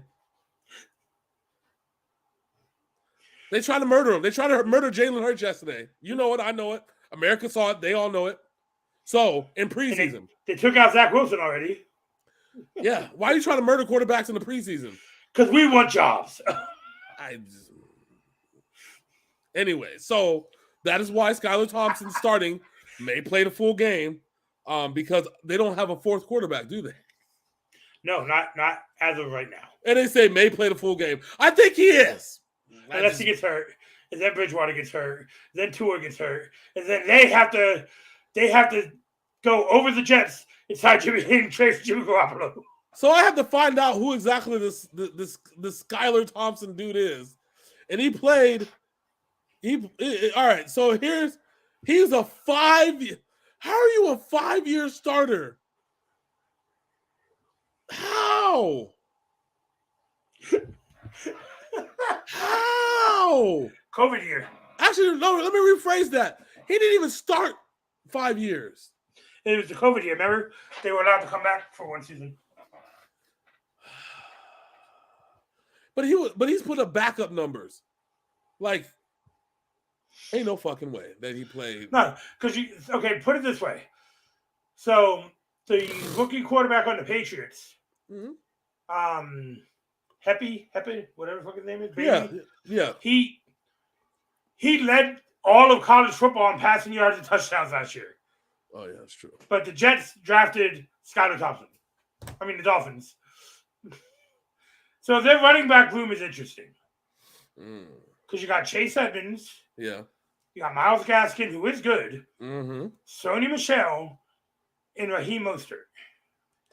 Always remember they got rid of Drake because of how good Gaskin was, yes. And Drake is good. Sony Michel has been solid his whole career. Yeah, well, Sony Michel he signed last year though, didn't he? No, he was with the Rams last year. Oh yeah, that's right. He was with the Rams. He did a really good last year on the Rams. He got his ring there, and he got his ring with New England 3 years ago. That's hilarious. That's talk about back to back like Deion Sanders, son of a bitch. Anyways, but Raheem Mostert is obviously the explosive one here. If he's healthy. I can't believe we got rid of Raheem Mostert.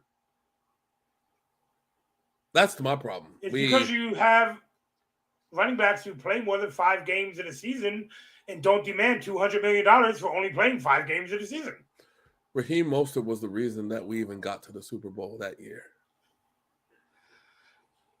And the reason why we wasn't able to get to the Super Bowl this year because we didn't have a reliable running back. Yes, because Baltimore signed them all.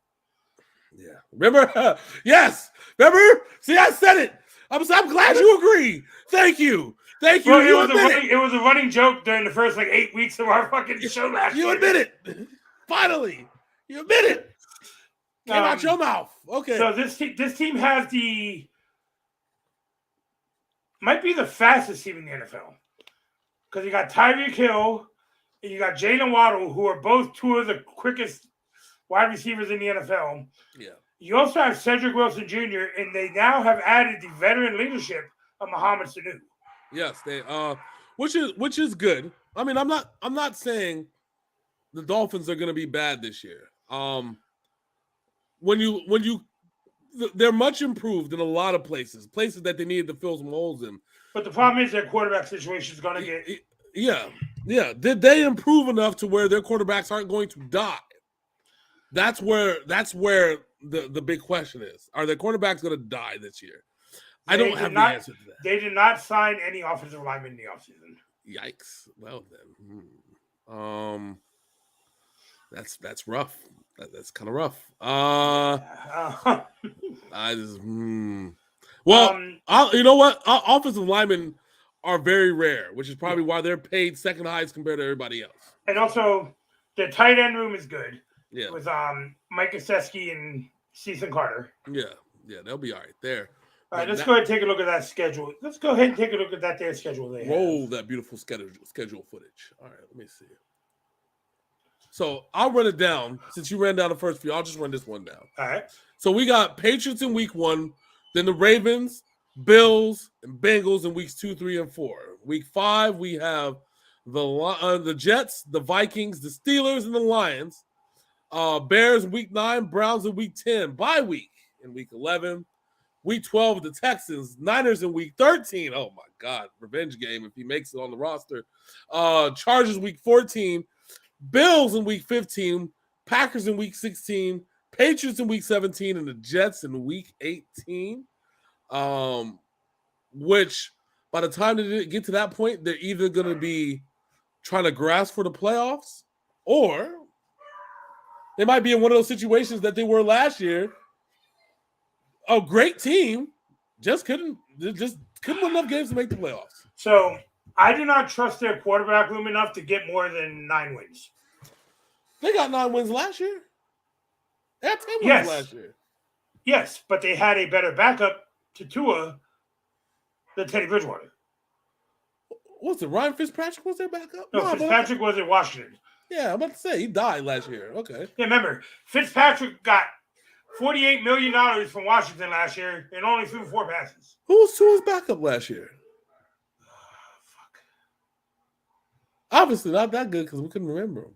No, but they kept the team afloat with their running game and their defense. Well, yeah, that's what I'm saying. It's not that Tua wasn't great. It's still second, third year jitters. You know what I'm saying? No, he went 2-0 against the Patriots. Yeah, I mean, you got to look at it like that. But it ain't happening again. I'm just, throwing it out. But let's also remember, the Miami Dolphins owner fired a coach who was 3-1 against Bill Belichick. So, with that said, let's find out what you think, sir. What is I am circulating around mediocrity at 8-9 or 9-8. I think I'm going to go with the 9-8. We'll say we'll split the baby. I think that's a team that can split the baby. Patriots, Ravens. They probably win their home. See, that's a home, and unlike the previous 20 years, that first game against the Patriots is in Miami, not at New England. Yeah, it's usually late in the season when they trip up the Patriots. Yeah, week 17. God, it's gonna be their schedule. I will tell you. I'll be dead honest with you. It's gonna be their schedule. Their last 4 games are gonna decide their fate. Straight out. We're going to decide exactly how this goes. Okay. When that happens, I want to say they're not going to beat the Bills on the road. They're not going to beat the Patriots on the road. And they're not going to beat the Packers at home on Christmas. No. Not that division is always competitive, the NFC North. So I don't think that. Jets, they'll beat the Jets. I'm not gonna sit here and bullshit you. So that leaves the rest of the fucking thing. The Jets aren't gonna win. So that's another. I will give you.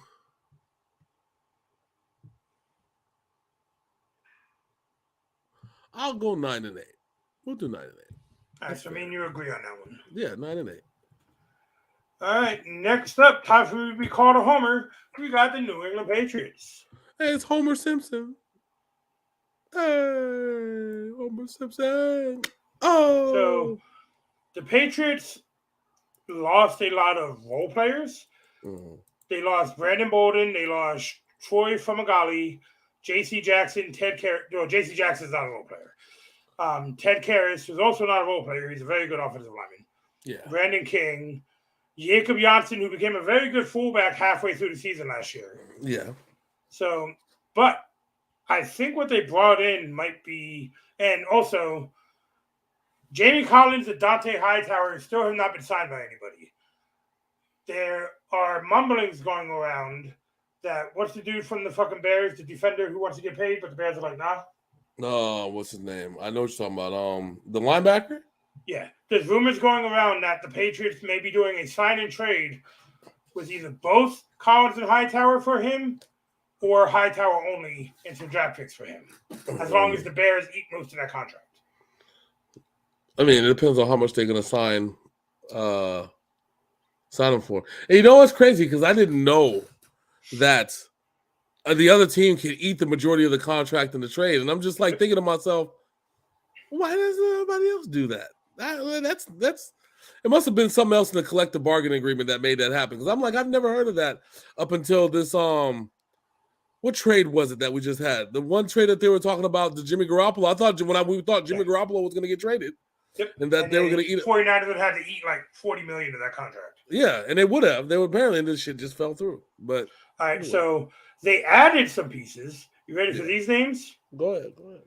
Terrence Mitchell. Okay. Ty Montgomery. Okay. Malcolm Butler out of retirement came back. Oh wow. Okay. Jabril Peppers. Okay. Jordan Humphrey. Okay. So good players all around. Yeah, a lot of defense. You know how that goes. You know how Bill Belichick and defensive guys go. The one thing that's going to change last year versus this year is your guys' offensive coordinator, longtime offensive coordinator, is now head coach of the Raiders. And they are, from what I understand, Joe Judge and Matt Patricia are going to be calling the offense based on the teams they're playing defensive strategies. Yeah. So that means they are going to be alternating play calling. Yeah. Which is going to be an interesting thing. Yeah. But you know what though? I think it almost kind of emulates what they've actually been just kind of doing with these last few years in New England, because without like a steady quarterback, without Tom Brady there, without, and when Cam Newton was there during that clusterfuck during the COVID season. Yeah. So like when you look at it like that, it's gonna get kind of crazy. Oh yeah, I also forgot they traded Chase Winovich for Mac Wilson. Mac Wilson is a big pickup. I'm surprised that Chase traded Chase though. Chase was really good. Yeah, Chase became expendable with Judon. They played the same position. Judon is a much better player than Chase. Fair enough. All right, so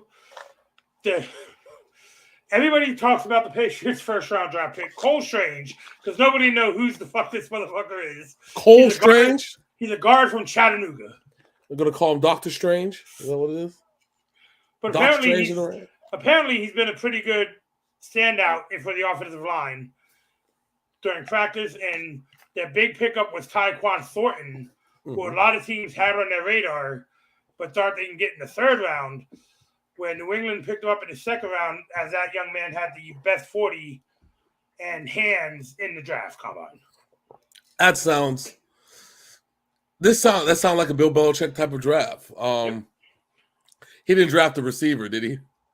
Well, that's Tyquan Thornton. Oh, that's Thornton. He didn't draft another receiver, did he? Nope. No other receivers. Good. So they go guard, receiver, corner, halfback, quarterback, halfback, defensive tackle, guard, and guard. They drafted 3 guards. Okay, well, that's good because listen, we don't need him drafting any more receivers in the first round. The N'Keal Harry experiment was a failed one. At least we got something for him, and then he got injured. Yeah, well, hey, if you like it, I love it. All right, so schedule time. Player time still. Because the big trade that happened. Okay. So adding to Nelson Aguilar, Kendrick Bourne, Jacoby Myers, Lil Jordan Humphrey, Ty Montgomery, they also added a man by the name of Devontae Parker. Oh, they were able to get Devontae Parker. Miami traded Devontae Parker to the Patriots. Damn. Now those rare division ones rarely happen. So they actually now with Tyquan and Devontae have downfield threats. Wow, that should be interesting. I wonder why they traded him. I don't know. And the tight end room is still Hunter Henry, Jonnu Smith, and Asiasi. Okay. Yeah, so let's go ahead and my biggest concern with the Patriots is their secondary. They lost J.C. Jackson, who was a ball hawk. Yeah. So in the secondary, they got Justin Bethel, Miles Bryant, Malcolm Butler, Kyle Duggar, who has been a standout. Yeah. Jonathan Jones and Jalen Mills, and they added Terrence Mitchell. Okay. So you got Jabril Peppers and Devin McCourty at the safeties. All right. So the one thing that you have to understand about the about the Patriots is that I understand your concerns. Okay. Oh no, they're still gonna play good. I mean, yeah, like trust me, I understand. Okay, like I feel you. I feel you. I feel you, sir. Okay. right? The Patriots, they seem to find a way to make defensive stars. All right. So Defensive stars that go other places and bomb. yeah. Mm-hmm. So with that said, don't worry about it. It's gonna be all right. There's somebody out of that list is probably gonna be in the Pro Bowl. I'm just letting you know. And all signs are pointing towards Duger and Phillips. Yeah. So don't stress it. I know you're concerned. So go ahead and read that schedule for us, sir. All right. So we have on the docket Dolphins, first game of the season on 9/11. Then we got the Steelers, Ravens, Packers, Lions, Bears. You forgot the Browns. I'm sorry. Lions, Browns, Bears, Jets, Colts, Jets, Vikings, Bills, Cardinals, Raiders, Bengals, Dolphins, and last but not least, Bills. I don't like that playing the Bills 2 times in 5 games situation there. Oh, I don't think the Jets like playing the Patriots 3 times in twice in 3 weeks. Nobody gives a shit about what the Jets think, okay? Okay. I told you they're gonna call me a homer, so I'm gonna be a fucking homer. Okay, so now that you've gotten that out your system, sir. Okay, now that you've breathed that, all right. What are your thoughts? My thoughts are the schedule is actually not that bad. Early in the season at Green Bay has no wide receivers, so they're going to have to try to run the ball, which they can't do effectively most times. Mm-hmm. Cleveland, if the 6-game suspension is still there, then Cleveland will still be operating with Teddy Bridgewater. Not Teddy Bridgewater, with Jacoby Brissett. Okay. Bears, Jets. Matt Ryan has succeeded in stats against the Patriots, but not actually beating the Patriots. Yeah, true. All right, you ready for the most homer answer ever? Yeah. 13-4. Damn. That's more than I thought. Shit. Damn, all right. No, listen. I get to your 49ers in there, fucking rookie quarterback. Listen. Who hasn't played for a full season in like 4 years. Listen. I'm fucking with you. You know I'll be fair. No, but I think they're gonna win the division. Off top. Let's just straight win division. Easy. Not even stressed about that. But whether they win the division by going 10-7 or are they gonna run away with the division? I'm gonna split the baby and say 11-6. I do not think they are winning the division. You don't think you don't think that they win the division? Because the same team that won the division last year is going to win the division this year because, and I'm being honest here, they are the best team in this division. Listen, okay. I understand where you're coming from, and I feel exactly what you're saying. But let me play devil's advocate here for a second, and it's something that I said. I mean, ever thought you'd have to play devil's advocate for the Patriots against me? Yeah, yep. And let me tell you why. Because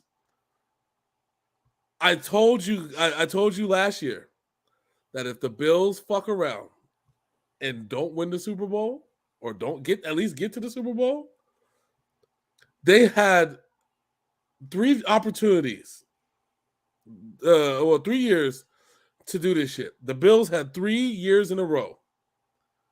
And basically 2 years of rebuilding, and Tom Brady's last year, which was filled with controversy. Okay, they have 3 years to try and take this division from the clutches of the New England Patriots and do something with it. And I said, if they don't do anything in the next 3 years, I don't think Bill Belichick is going to take his foot off anybody's neck anytime soon after that. What has happened? 3 years. The Bills have emerged as a good team, I'm not saying Michigan's a great team. But they're not a complete team, and they have some holes that need to be exposed. Holes that were exposed last year in the playoffs. All right, so let's talk about them Bills then, sir. All right, we'll talk about them Bills. Go ahead. Go ahead on, sir. So them Buffalo Bills brought in a Super Bowl champion and linebacker for 6 years and $120 million, and Mr. Von Miller. Okay. They drafted a corner, running back, linebacker, receiver. Basic Bills picks here. Okay. Not much as far as big splashes, with the exception of Von Miller. Okay. And O.J. Howard. Okay. So the quarterback room, of course, Josh Allen. I think he's gonna win an MVP before he wins the Super Bowl. Okay. So. All right, I feel you on that. Okay. Running back room, you got James Cook, you got Duke Johnson. Mm-hmm. Devin Singletary is the man that stands out there. Okay. Wide receiver, Tavon Austin. Jamison Crowder was an addition. Mm-hmm. Stephon Diggs, of course, an All-Pro. Mm-hmm. Marquez Stevenson is a decent receiver also. Okay. They improved the tight end by adding O.J. Howard to the already dangerous Dawson Knox. Mm-hmm. Defense-wise, the addition of Von Miller with that veteran leadership is going to be good for them. Mm-hmm. And they will have their star safety back healthy this year. Because remember, he missed most of the year last year. The fuck was his name? And they also got Micah Hyde. Okay. What the fuck is his name? Number 42 on the fucking defense. I know you're talking about. I just can't remember his name. Now you gotta check the roster. I'm looking at the roster and I can't find his fucking name.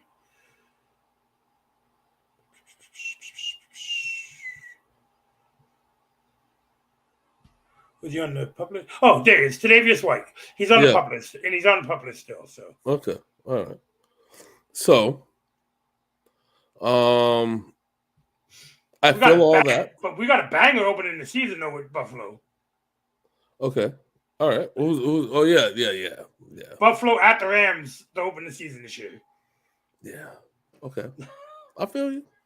So you want to throw their schedule up? Yes, I'm gonna throw the schedule up. I'm throwing it up there. And the Bills' biggest weakness has been a player who's now in Miami with the Kansas City Chiefs. The Bills' biggest weakness are the Buffalo Bills. They're the only ones that seem to be able to beat. They have to get past themselves. Would you like me to read off the schedule? Yeah, go ahead. At the Rams, home against Tennessee, at Miami, at Baltimore, home against Pittsburgh, at Kansas City. Bye week, home against Green Bay, at New York, home against Minnesota and Cleveland, at Detroit, at New England, home against the Jets and Dolphins, at the Bears, at the Bungles, and then home against the Patriots, which could be for the division. Yeah, which I would assume it's going to be. I said 11-6 for the Patriots, right? Yeah. I'm gonna give the Bills that same 11-6. Let me tell you why. All right. I think week 1, Rams come out blaze of glory. Between their how potent their offense is and how great their defense is. I think Rams come out blazing. So I'll take that's an L for Buffalo. 2, 3, and 4. 2 and 3 are winnable easily. Not super easy, but easy enough. Well, they struggled against Tennessee too. Yeah, but I don't think Tennessee is not as high powered as LA is. And I think that's the main thing. I think they're gonna come angry and then take it out on Tennessee and then subsequently Miami. The Baltimore game is going to be a showcase of the immortals, as they say. It's gonna, as I like to say. Then we have Steelers, Chiefs, which they have the Chiefs number, kind of. They finally got over the Chiefs. No, not in the playoffs. I thought they beat the Chiefs. Oh, no, that's right. They did not. Remember, it was the overtime game, the 4 overtime game. Oh, yeah, that's right. Never mind. Excuse me. My bad. All right. So they gotta get past that. They still have a Chiefs problem. Then they got a bye week. And then they got Green Bay. And then they got the Jets. And then they got Minnesota, which is beatable. Browns, which are beatable. Lions, which are beatable. One of the two Patriots games, they'll split the baby. They'll beat the Jets twice. They'll probably lose one of the Dolphins games. And then they'll beat the Bears and then the Bengals. No, they'll beat the Bears, lose to the Bengals, and probably lose to New England. Yeah, 11-6. But I think I got one for you. I think that New England beats them twice, and that's why that 11-6 will still make New England the division champs because head to head.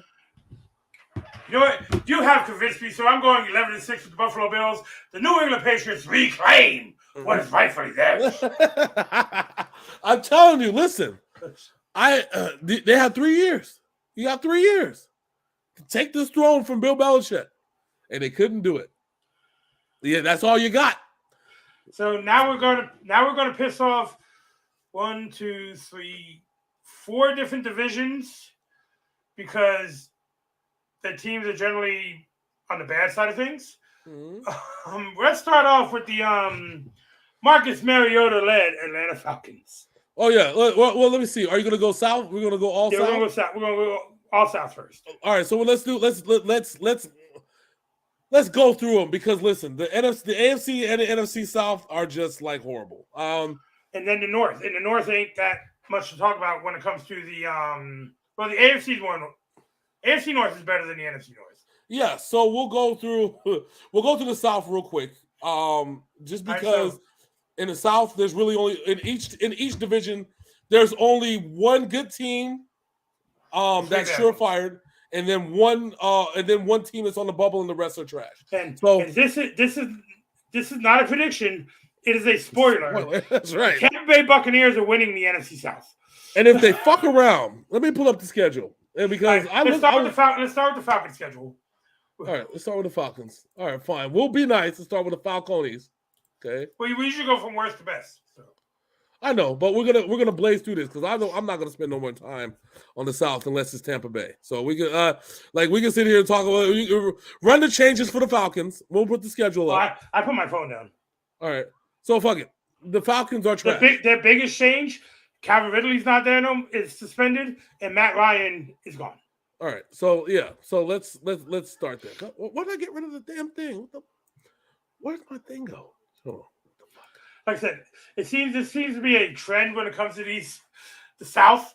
We seem to just blaze right through these ones. Yeah, the South is not. They're not getting any of my respect. No, unless it's Tampa. That's Tampa and Tennessee. Yeah. There you go. Let's go back. All right, so let's keep it 100. You look at the schedule, and you know where they're at. Look at it. Take a look. Yeah. Okay. So. Week 3, they might pull that one out because we don't know what Seattle is. I still think DK Metcalf being alive makes Seattle a winner by any means necessary against even the worst teams. So I'm not saying that Seattle's unbeatable. I'm just saying Atlanta's a bottom feeding team right now, and they don't have any players right now. At least for the first 8 weeks of the season, they're going to make a difference. But you want to know what the hilarious thing is? What? The person on the picture of their schedule is Calvin Ridley. Yeah. It tells you everything you need to know. They got Kyle Pitts. Kyle Pitts is going to step up big time this year. Who's the quarterback? Marcus Mariota. So Kyle Pitts will have a good year because Marcus Mariota always has to get bailed out by his tight ends. Marcus Mariota is going to be running for his life because they ain't got no fucking O-line. All right. So let's not even talk about the Falcons until even week 9. All right. So 0-8. Week 9. Next. All right, let's see what we got. Because that's how long Ridley's suspended for, right? 8 games? No, he's suspended for the season. 0-16. Oh, that's what. No, they'll probably split with the Saints and the Panthers. Oh, hell no. Because they got Jameis Winston. Dude, they're not going to split with the Saints. I don't get why you think Jameis Winston is going to turn the Saints around. He can't stay healthy. He only Jameis Winston's always played healthy. Yeah, and he also threw 30 interceptions and 30 touchdowns in the same season. Yeah, but last year his touchdown to interception ratio was low. Remember he got played LASIK? 2.5 games. Remember he got LASIK and was playing like an MVP level quarterback? He played 2.5 games. If I knew that LASIK would make me play like an MVP level quarterback, I probably would have got it when I was in fucking college, and maybe I'd still have a knee. You know what? Anyways. You know what? 5-12. You tell me 5 teams are going to be on the schedule. I do not have to tell you who they're going to be. Oh my fucking God. 2-15. There you go. 2-15. Book it. All right. Go ahead and bring up the Carolina Panthers schedule, who their biggest decision now is it going to be Sam Darnold or Baker Mayfield quarterbacking your team? It better be Baker, because listen, Sam Darnold might catch the mono kissing disease again one time, and it's a wrap for the whole squad.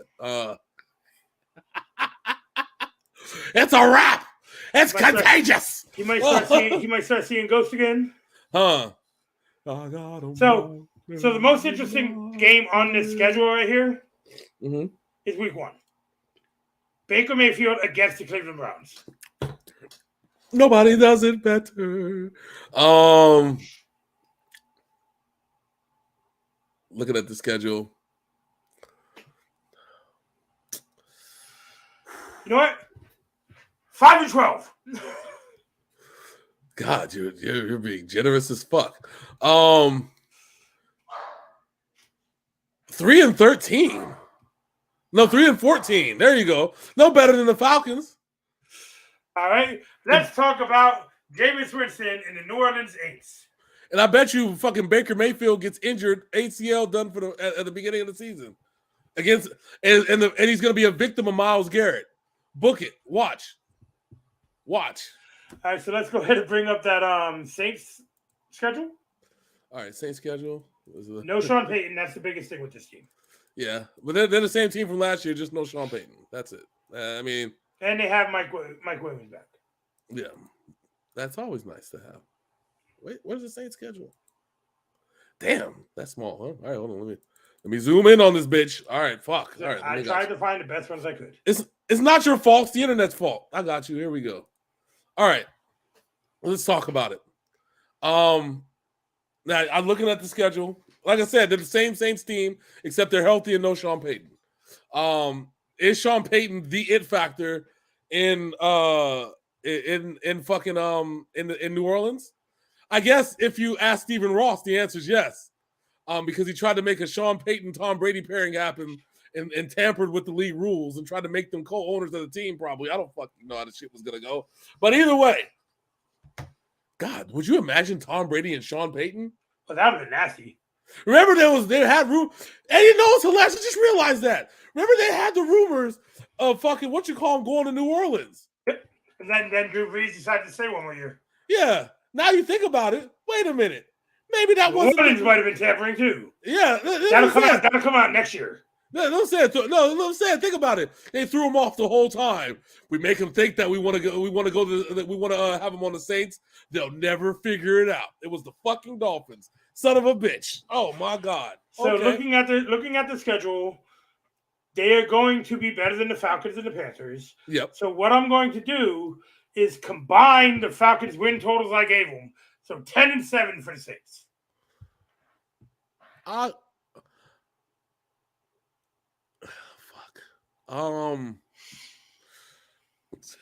Is Alvin Kamara still alive? Is he? Yes. Is he healthy? Yes, he's gonna be healthy. Yep. As long as he's healthy, Jameis Winston's healthy. They go the whole season. You know what? I like 10-7 because the Falcons and what you call them are so bad. I like 10-7, but that's gonna lead me right. This is gonna lead us right into. Now we're going to the GOAT. Yeah. Would you like? Y'all don't want to hear my prediction. I'll put the schedule out, but I already have my prediction for the season.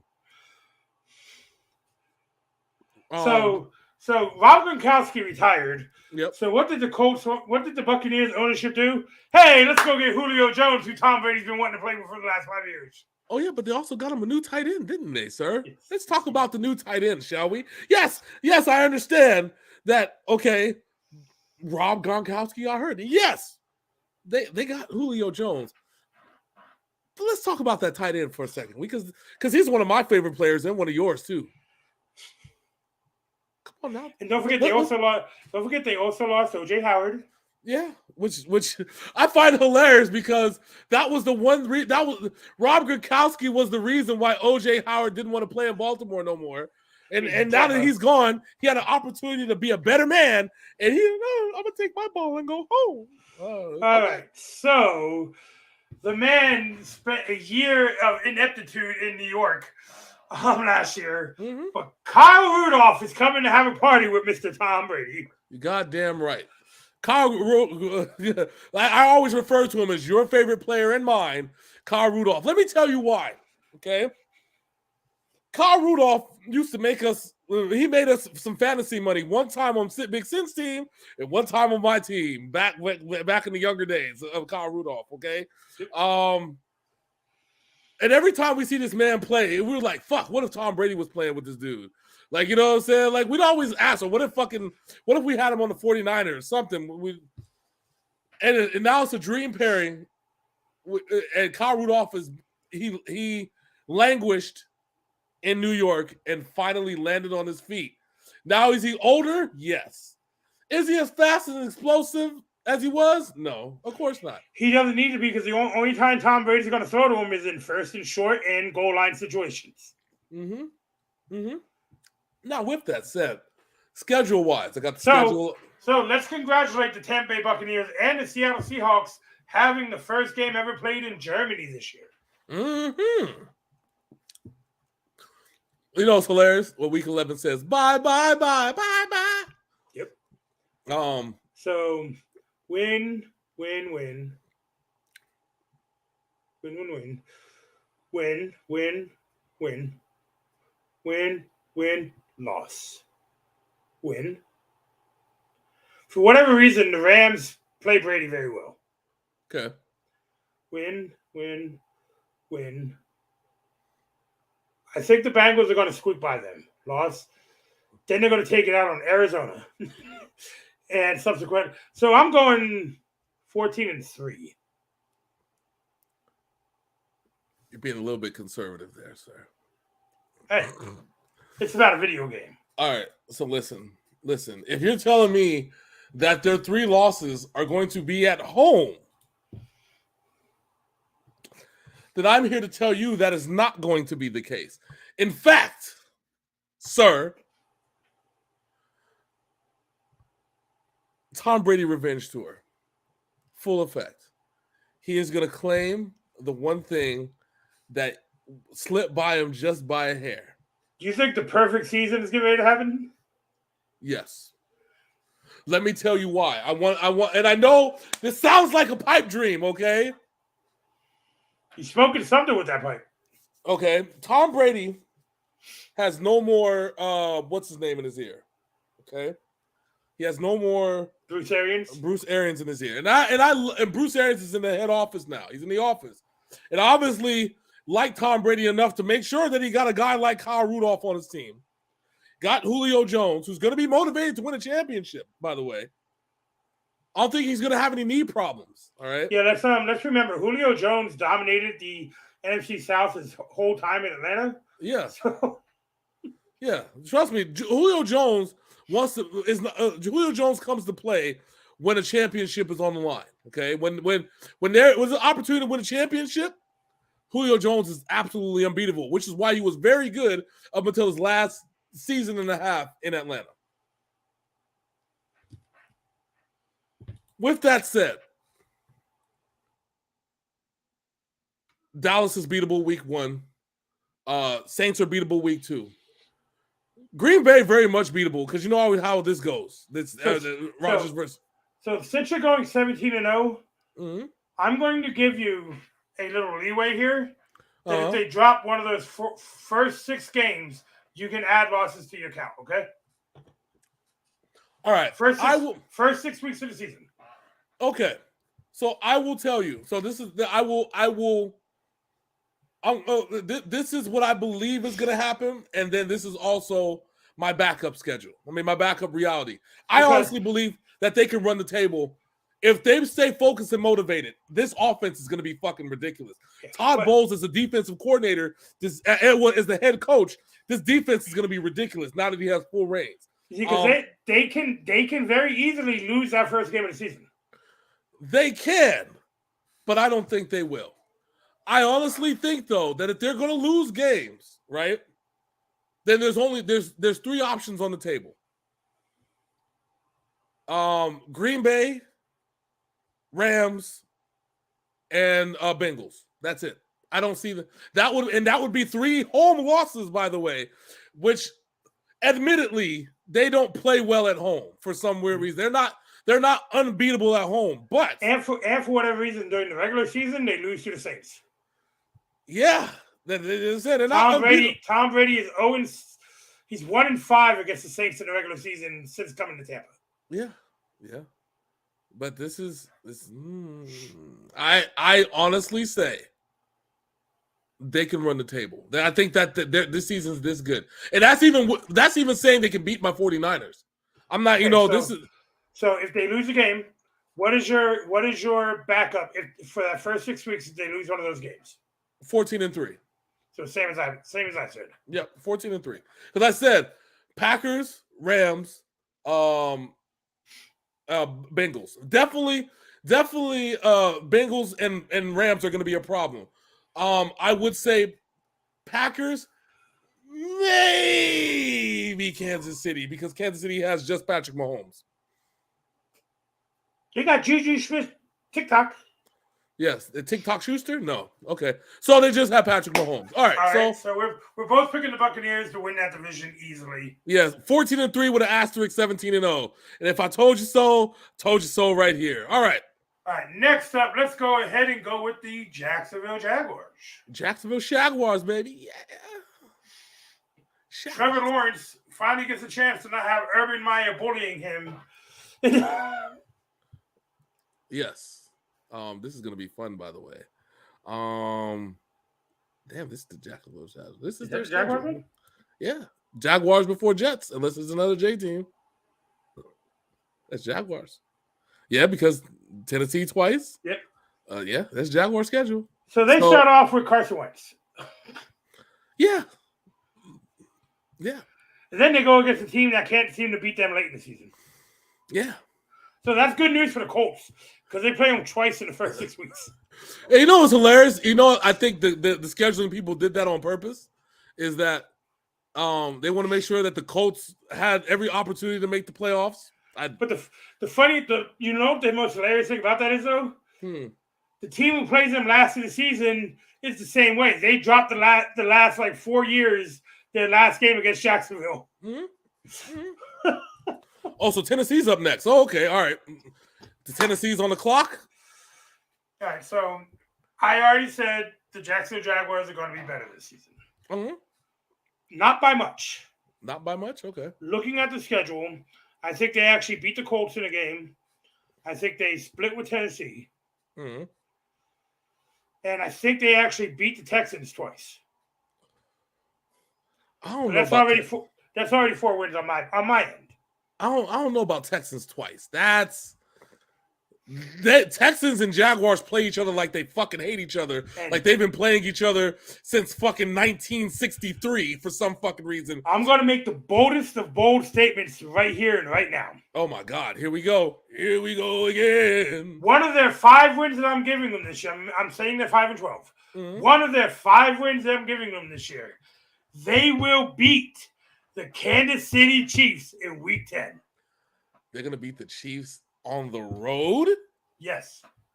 I need some of that shit you smoking. I do not share. All right. It is the boldest of boldest predictions. All right. Is it Dougie Fresh the coach this year? Yeah. Doug Peterson, the Hawaiian Sophie fame. Eagles Super Bowl fame. And also Eagles playoff failure, you mean? I mean, yeah, that too. Yeah, okay. All right, just making sure. If Nate Sudfeld's on the team, then we're fucked. So I'm just letting you know that right now. That means Dougie P's in full effect. And that means Trevor Lawrence is going to get benched when throwing 300 yards in the first half. Yes. At least Doug Peterson's going to find out if he's a good coach or was Frank Reich the mastermind all along. That's what we're going to figure out soon. And we're going to get that matchup against the Colts too. Yes, so twice. That's what I'm saying. Dougie P versus Frank Reich. All right. So what are you giving the Jaguars? Colts once, Texans once, Tennessee once for the culture.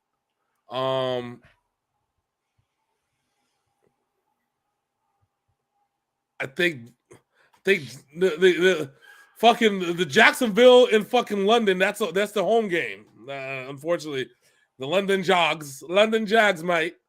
Lions. That's 5. They're gonna catch the Jets slipping. That's 6. We already said I don't think the Jets are winning the game.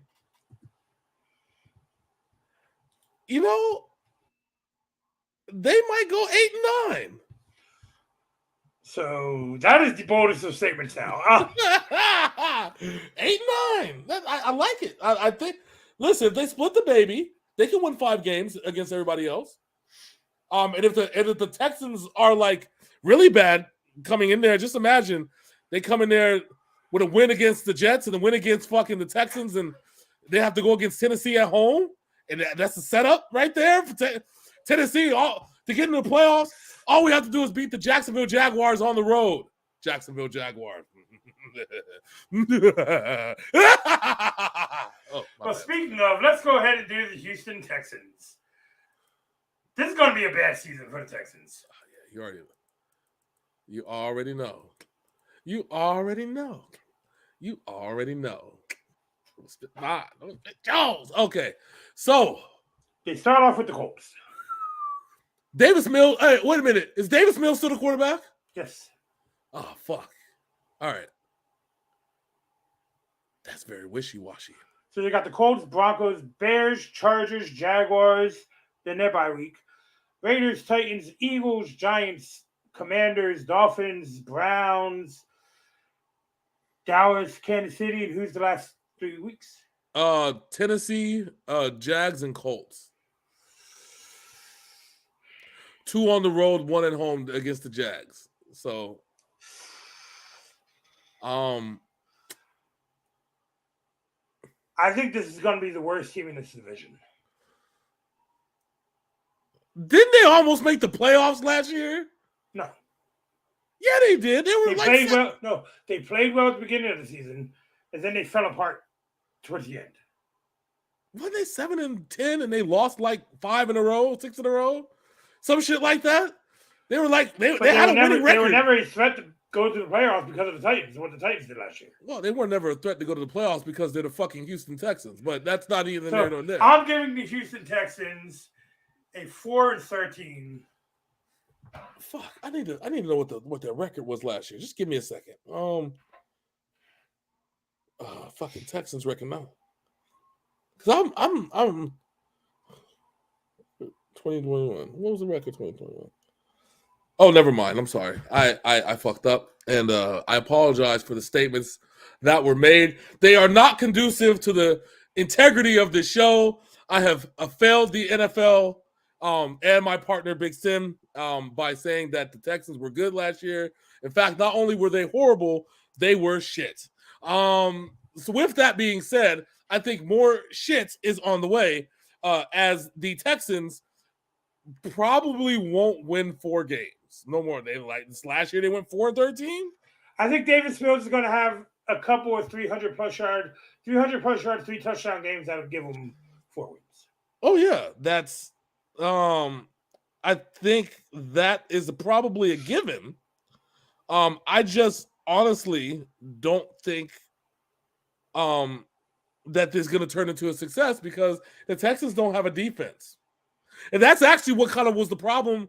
What has actually been the problem, even under the Deshaun Watson regime, is that they can't stop anybody. Not a single fucking soul. No one. Everybody can come into Houston and go bang, bang, bang, bang, bang, okay? To put it in perspective, Davis Mills last year, okay, in limited play, as a rookie, had 16 touchdowns, 10 interceptions. He didn't even play the whole season. He played like half the season. Yeah, because at the beginning of the season, Teddy Bridgewater was the quarterback. Yeah. So, like, I mean, you think about that for a second here. Like, he went 68. He played a total of 13 games. Okay, total. He played better than because he played better than expectation. Yeah, he started 11 of those games. Had he probably played 17 games, he probably would have had 4,000 yards passing easily. He averaged how many yards a game? He averaged over 200 plus yards a game. But he was brutalized. In the 13 games he played, he was sacked 31 times. Yes. So, yeah, no, in the game against the Patriots alone, he was sacked 9. Yeah, and this schedule is oddly worse than last year. Yeah, 4-13. I don't maybe. Next up, let's go with the Matt Ryan and his Indianapolis Colts. Colts season. And I'm just clicking through this fast. I don't care. There we go. The big addition, Matt Ryan. They have Jonathan. What's his name? Jonathan Taylor is going to, if not, he might not lead the league in rushing because he did it last year only because Derrick Henry got hurt like halfway through the season and still was like number 2 in rushing in the NFL. Yeah, the Derrick Henry's on a revenge tour, so we already know. I think Derrick Henry's going to go for 2K this year. Another 2K season. Jonathan Taylor is very good.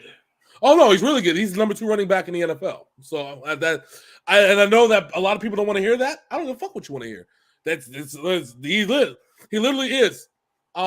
He was the NCAA's all-time leading rusher. Okay, all time. He's Wisconsin's all-time leading rusher. He knows how to run the football.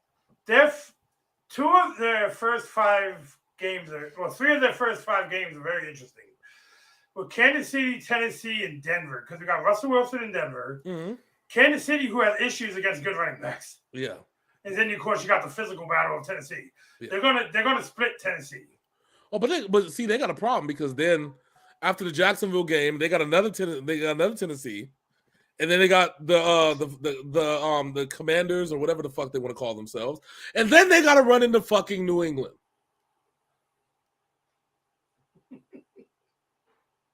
And they don't get a bye week until week 14. Because guess what? They gotta go to Vegas. Yeah, because then they gotta go play the other guy from New England, Josh McDaniels. Vegas, fucking the Eagles, who know exactly who they are by week 11, which we talked about. The Steelers, we don't know who they are by that late in the season. Same with the Cowboys. Failure's not an option. I already said they're probably the Cowboys will probably stomp them out because by that time Mike McCarthy's job is going to be on the line. We know this. This is what we planned for. It's kind of just in the cards. Then they get their bye week, and they're probably like breathing hard and shit. And then they got to face fucking the Chargers and the Vikings back to back.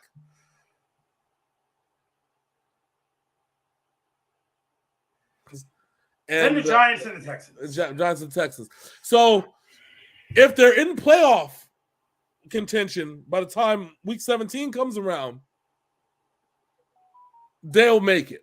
But if they're not, this is a brutal fucking schedule. Yeah, I don't know how Matt Ryan is going to do in that offense. I don't think Matt Ryan's bad, but they don't have a Calvin Ridley, and they sure as hell don't have a Julio Jones. So them trying to relive the heyday of when they went to the Super Bowl and the year after that, it's not going to happen. Okay, I'm going 10-7 here. You're being more generous than I am, but actually, you know what? It's hilarious. I'm actually going 10-7 as well.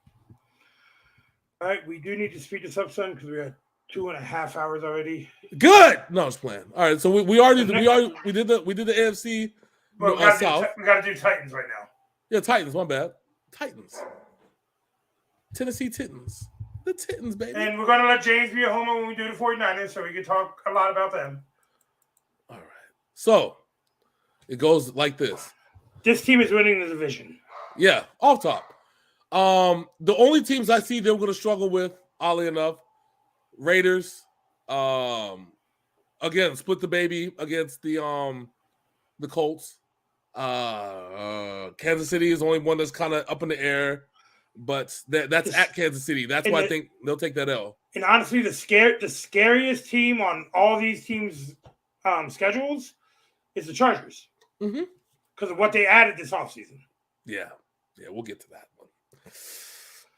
So with the Titans, I am going to go 13-4.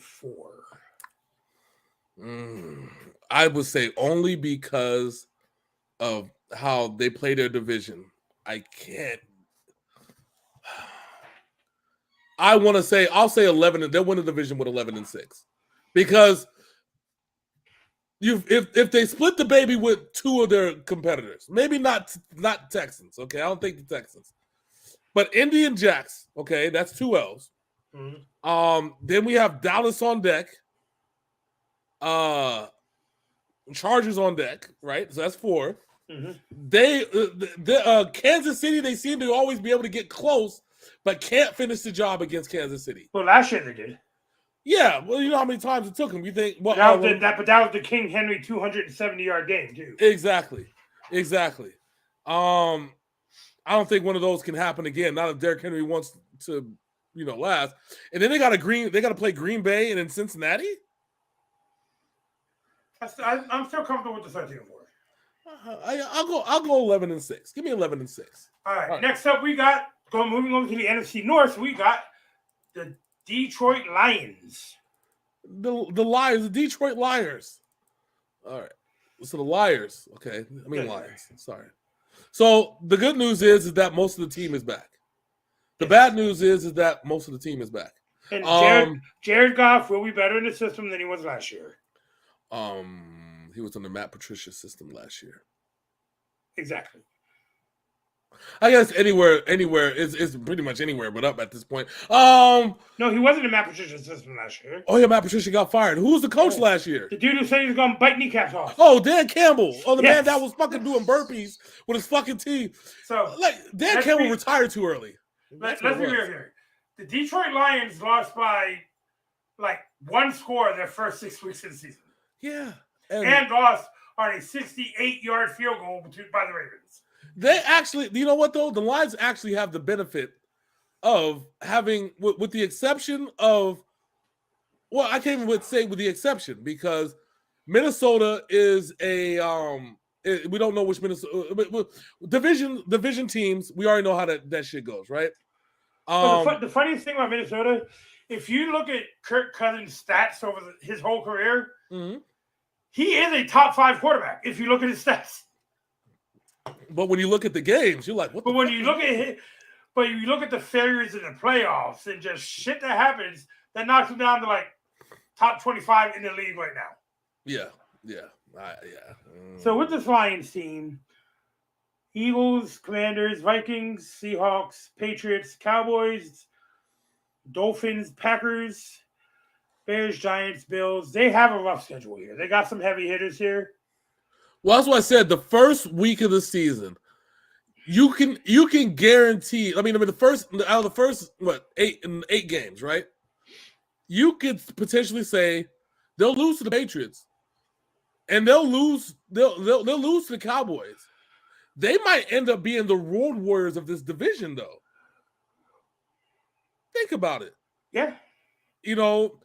Eagles maybe, Washington maybe, right? Seattle, we don't. Yes, DK Metcalf. I know I praise DK Metcalf, but that's a maybe. Eventually, DK can only do so much because if you remember, other receivers from that draft class, if you get in their head, they're not in the game anymore. Yeah, exactly. And then Dan Campbell's going to tell his corners, take all the cheap shots you want at DK Metcalf. Yeah, Dolphins maybe they could end up surprising the Packers too that early in the season. The Packers still don't have any receivers, so that's something that we got to talk about in a little bit. But if they could survive 4-4, right, in the first 8 games and hit the bye, they got their bye week early. If they can go 4-4, we might be on to something because then you're at home against Chicago and New York, which, given the state of Chicago, that's going to be a close game. New York, depending on where New York is at, say Quan Barkley's still alive. that may be a close game. He won't be. Buffalo at home. Buffalo's going to stomp them out. OG stomp out. I'm not saying that, but we'll say 6-4, right? But then it's 6-6. Vikings again, which they'll probably, like I said, I think they'll split the baby. Jets, which I think that's another thing. Carolina, Chicago again, Green Bay, they might go 8-9. It's funny because that's what I put as my prediction for them. That's hilarious. Yeah, 8-9. Listen, if they can survive the first 8 games of the season, I honestly think they have a make a play for 8-9. I don't think that's out of the realm of possibility. Which actually might get them with this division and the shambles that it's in right now. Yeah, they could earn a playoff spot. Well, I only see one team going to the playoffs in this, and we already know who it is. So, but I don't think the Packers are going to the playoffs this year. You don't think so? Okay. I mean, to make my claim be more valid, I'm going to go the opposite. I'm going to go 9-8, and they're going to win this bad. And they're going to win this bad division. Okay. All right. Okay. In Detroit, I don't trust, but okay. All right. Next up, we got the Minnesota Vikings. The Minnesota Vikings. Minnesota. So I know I probably just ate my own foot with that last one because Justin Jefferson is still a thing, and so is Dalvin Cook. Yeah. Well, which is why I said we already know who's winning the division. You didn't let me finish. But usually when people say it's the Packers. No. You know what? I changed my mind. I'm still going to be 9-8, but I don't think the Lions are going to win the division. Listen, Aaron Rodgers is going to ask for a trade in Week 8. Before Week 8, let me tell you. He's gotten paid, yes. But I don't think he understands the ramifications of what he just did by making sure that Devontae Adams did not get paid. I made sure to bring up their wide receiver core just so when we talk about the Packers. Yeah. The fucked up part about the shit is that did you realize that Devontae Adams went to bat for fucking Aaron Rodgers last year? Remember? Yep. I'm just saying. I ain't saying. I'm just saying. But carry on, my friend.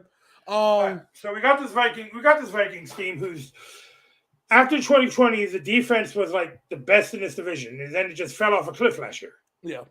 To be fair, offenses as a whole stepped the fuck up last year because defenses were still oddly enough playing at the levels that they were. Just offenses got a lot better. I'm looking at this schedule. The only hindrance that I see is the early bye week in Week 7. I think that's the only thing that is going to be rough because they got to play outdoors twice. In December, in January, Green Bay and then Chicago. Yeah, and Dalvin Cook with that early bye week, he's going to probably be injured by Week 14. Yeah, because look who they're playing: Arizona, Washington, Buffalo, Dallas, New England. Jets, I mean, they'll win. They'll beat the Jets at home. I'm not worried about that. I think Dalvin, and probably that's what's going to happen.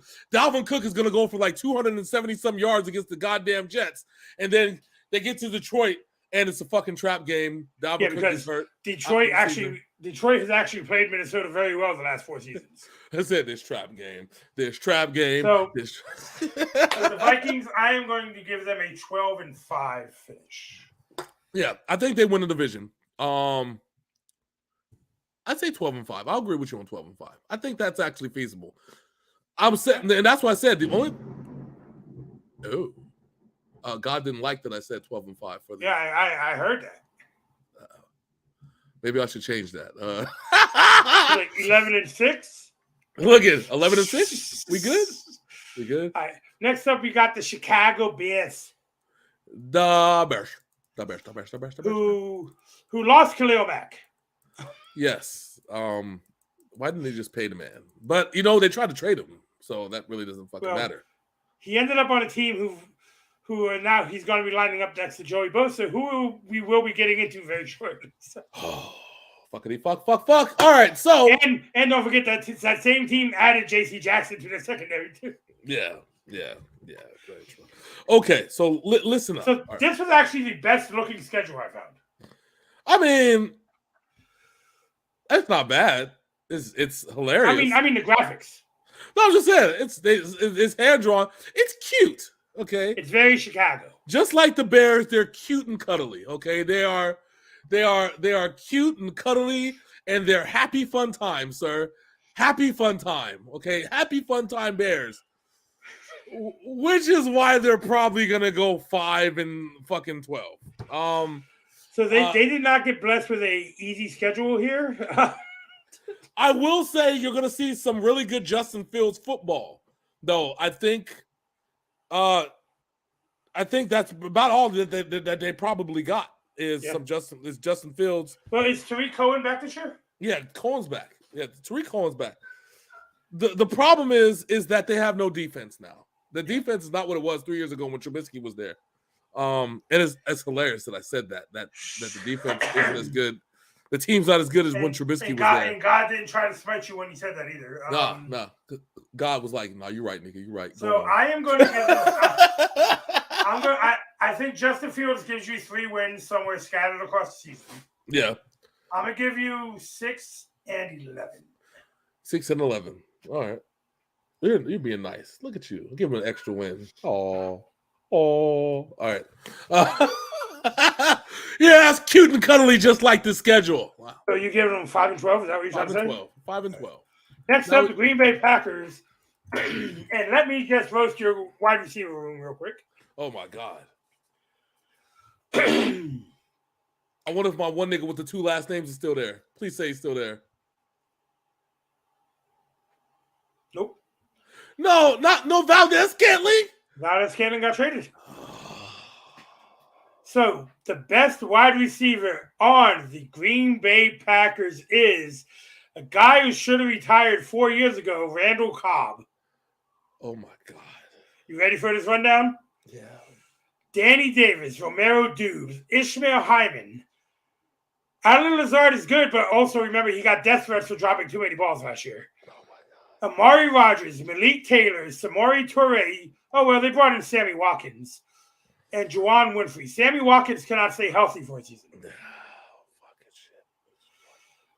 I am going to make a bold statement here. And that I am going to say the Packers are finishing last in this division. God damn, really? Under 5 wins? Under 4 and 13.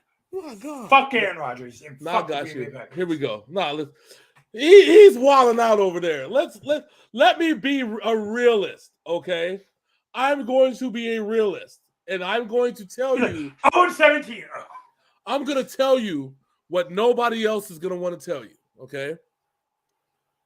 The Green Bay Packers are going to trade Aaron Rodgers by the time they lose to the Jets in week 6. No, I'm just fucked up. I can't say that. I don't even believe that shit. That's for 0-17. They're gonna tie. No, I'm just playing. No, but I'm the real. Aaron Rodgers is gonna ask for a trade, and it's probably gonna be around week 5 when they play the Giants. Probably gonna lose to the Giants. Okay. They also hilarious. Their bye week isn't until week 14. God damn. Aaron Rodgers is not going to make it through the season, whether he gets injured or whether he gets traded. I'm telling you, and I know it sounds wild, right? Hold on. Fill me out for a second. Vikings, Bears, Bucks, Patriots, Giants. Now, we've already said with the Giants how that shit goes, okay? We've already said, how we feel the Giants are kind of like that bubble team. That, like, if they can stay healthy, they're fucking dangerous. And the Jets might feel frisky against them. But this first 4 weeks, Vikings, Bears, Bucks, and fucking Patriots. That's 0-4, dude. 0-4. All right. 0-4 because they're at the Vikings. And you know Aaron Rodgers at Minnesota is always 50-50. We don't know. And with no receivers, who are you going to rely on? Who's going to throw the ball to? Randall Cobb. And then the Bear, and I think the embarrassment is going to come at the Bears at home. And then you got to run to Tom Brady with no weapons, okay? And then you got to run into the Patriots with no weapons. Bill Belichick's going to have a field day. He's got a fucking field day. So what is your final season total for the Green Bay Packers? Holy fuck? Hold on, cuz. God damn. Because that Buffalo game is going to be ugly. The Dallas game is going to be ugly. We know they can't stop the run, so that Tennessee game is going to be really ugly. I mean, because they'll beat the Giants. And I think it really depends with Chase Young. If the Chase Young is back by week 7, that's a oh my god. That might be where Aaron Rodgers gets hurt. I'm telling you, this nigga gonna get traded because who got enough cap space? I gotta look at the cap space. Fuck. And we'll talk about that during our week 1 preview. So yeah, and then you gotta go Bills, at Bills, and then possibly at Detroit. And then you got to run to the Cowboys. And then Tennessee. And then you're on the road 2 weeks in a row at Eagles and at Bears. And then you run into the fucking Rams. So Sammy Watkins is only going to last to about week 8. So Sammy Watkins might not even make it past Bill Belichick. The fuck are you talking about? Yeah, he is kind of pissed off at himself. So. God damn. And then, oh my God. So my 4-13 stands. I only see him beating the Giants and the Jets, maybe, right? Okay. Washington, maybe. And then maybe the Bears? No. Maybe the Lions at home? That's it. Yeah, goddamn, God. Like, and I hate to say this about the Packers, but dude, Aaron Rodgers is on an island by himself, and I'm telling you. And if they trade him, and you say island of his own creation. Yeah. I'm like, dude, they really should have just. Why did they trade the man? Why didn't they trade him? They had a perfect opportunity to just trade him. Let him spend 3 years somewhere and finish his career. Now they gave him literally nothing now. They could have literally traded him for Jimmy Garoppolo and let him go to San Francisco and teach Trey Lance how to throw interceptions. Yeah, that would have been nice. I mean, you know what? Listen, I think had they kept Raheem Mostert, now I don't know what the fuck's happening in San Francisco. We got to talk about San Francisco because I got a bone to pick. Like I said, I'm going to let you, go homer on them. Yeah, I don't know about that. I don't know if it's going to be a whole homer thing because I got some problems. We got some questions. Go extra explanatory. And let me also preface this with, if you're still watching the video when it's recorded form, we will dig deeper into these teams during our week by week shit. Yeah, it's just that we are. Yeah, now we're running long right here. So yeah, but now we're going to the West. The West is going to get a little bit deeper. No, we got the AFC North to do. Oh, the AFC North. AFC North? Oh, fuck, we got the AFC North. God damn. All right. So we will start with the Cleveland Browns. Were they the last team in the division? Yeah, because it was Steelers, Ravens, Bengals. Yeah, they were. The Browns were in the whole division was fucking competitive as fuck. Yep. And the Where's big the Browns? thing here is you did not give me the Browns schedule. I could have sworn I did. No. Negative. I will pull it up right now on my phone, and I'll tell you who they're playing. All right, so we're gonna go double screen on this one. All right. All right. Tell me who they're playing. All right, 2022 Cleveland Browns schedule. All right, so the Cleveland Football Browns with the most hated man in the NFL as their quarterback.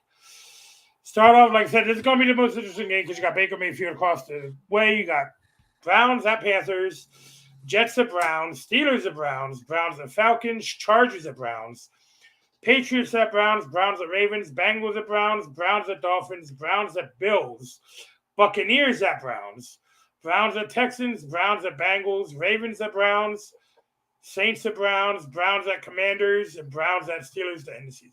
Here's where the problem lies. So right now, as it stands, it's an 8-game suspension. As it stands. So it was 6. No, was it 6 games? 6 games. Right now, it is 6. Which means he misses the Panthers, Jets, Steelers, Falcons, Chargers, Patriots.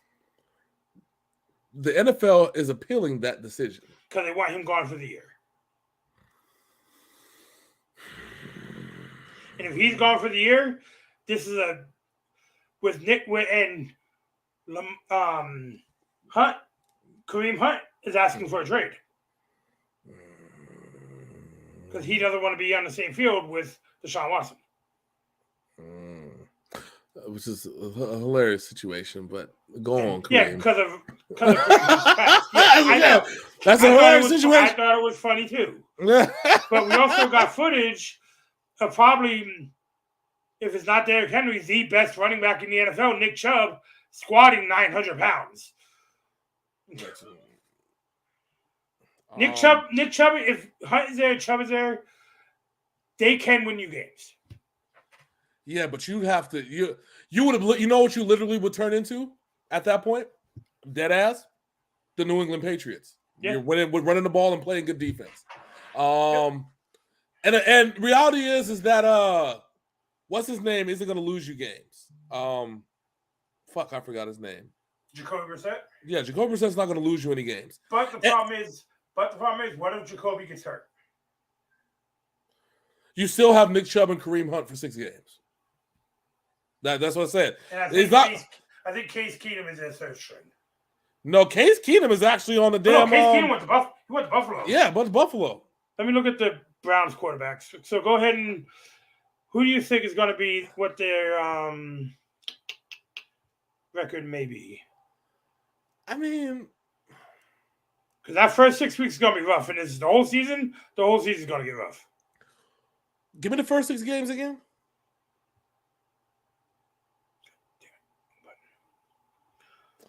I'll close my eyes on this one. I got pictures of shit in my head. Okay, so you open up against Carolina, where Baker Mayfield is going to be motivated. Okay. Jets, Steelers, Falcons, Chargers, Patriots.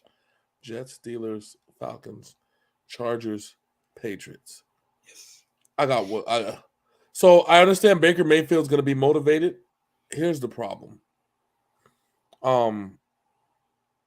That defense is still good.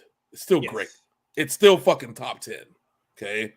Yeah, it's much like when fucking what's his name? Matt Castle played against the Patriots when he was on the Chiefs. Yeah, Matt Castle had a career year, but he ran against the Chiefs next year, and shit didn't turn out the way he thought it was going to. And I know that we shouldn't be comparing Matt Castle to Baker Mayfield. Okay, I get that, fine, but that doesn't stop a defense from being good.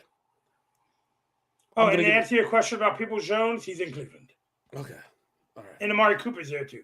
Okay, so I think off the strength of their running game and their defense alone, they can go 4-2 for the first 6 games of the season.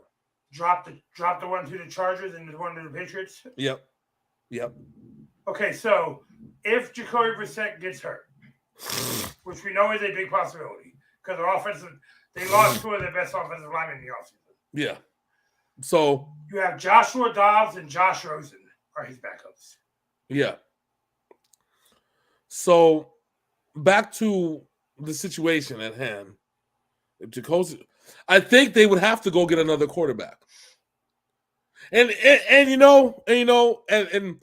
I promise I wasn't gonna say his name past when we first did it, right? I know you're gonna I'll take my headphones out. Go ahead. If Brissett gets hurt, there's if you look at the free agent pool, there's not really much except like Colin Kaepernick. So you never know. That might be where the trade happens. Aaron Rodgers to the Browns. Yeah. So then you have a guy with a foot fetish teaming up with a guy who likes to show his feet on camera.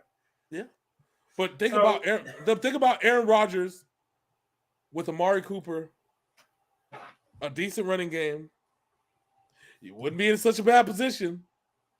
I'm just saying. I'll give it to you another way. If Deshaun Watson, they say, is out for the season, right? Mm-hmm. Okay. The Packers already got their quarterback of the future sitting on the bench, so they're not worried about. They could feasibly they would essentially be paying Deshaun Watson, and they wouldn't even be paying because he's suspended without pay if they suspend him for the whole year. So I wouldn't even count against the cap. So they could essentially trade him. The Browns would still be paying the same amount of money, but the Packers wouldn't be paying shit this year, and they wouldn't have to worry about it. So I'm going to give the Browns a 6-11. You going 6-11? The thing is, though, if Kareem Hunt is really adamant about the trade, they can't figure this shit out. That's going to be a problem. That's where the problem's going to come in. I could even say you could have the worst quarterback in the NFL. They could probably trade for Nathan Peterman And because of how good Kareem Hunt and Nick Chubb is with that defense, they could probably still make the playoffs. The question is the big question is how does Deshaun Watson fit into the situation? What happens between now and the beginning of the season when they appeal this decision? And the fans have already turned on the team. Oh yeah, because I mean, they really shouldn't have traded. Well, but let me tell you, who the reason why Deshaun Watson is there? You know whose fault this is, right? The fans. It's the fans' fault. I agree about Baker Mayfield, and well, the Browns should have never lied to Baker Mayfield. That's on their management too. Oh yeah, we're not looking at Deshaun Watson. We're not doing this and that. And then 2 days later, give Deshaun Watson $280 million. But they never committed to him even before the Deshaun Watson. So even in the offseason, before the Deshaun Watson situation became, they said they couldn't commit to him past the last year that he had left on his contract. But still, Baker Mayfield made the Browns relevant again. Oh, I know, but that's the point of what I'm trying to say is that let's forget about the fact that they lied to him about Deshaun Watson. Let's talk about the fact that after year 3 they did not commit to Baker Mayfield. It's a bad and the problem and people are like, oh well, it's because of the whole Odell Beckham Jr. playing balls out in fucking the Rams. Yes, he was going to play balls out in the Rams. Tell me one receiver who has played like shit in Sean McVay's offense. Tell me one. Your facts, because Robert Woods was having a Pro Bowl all-pro season until he got hurt.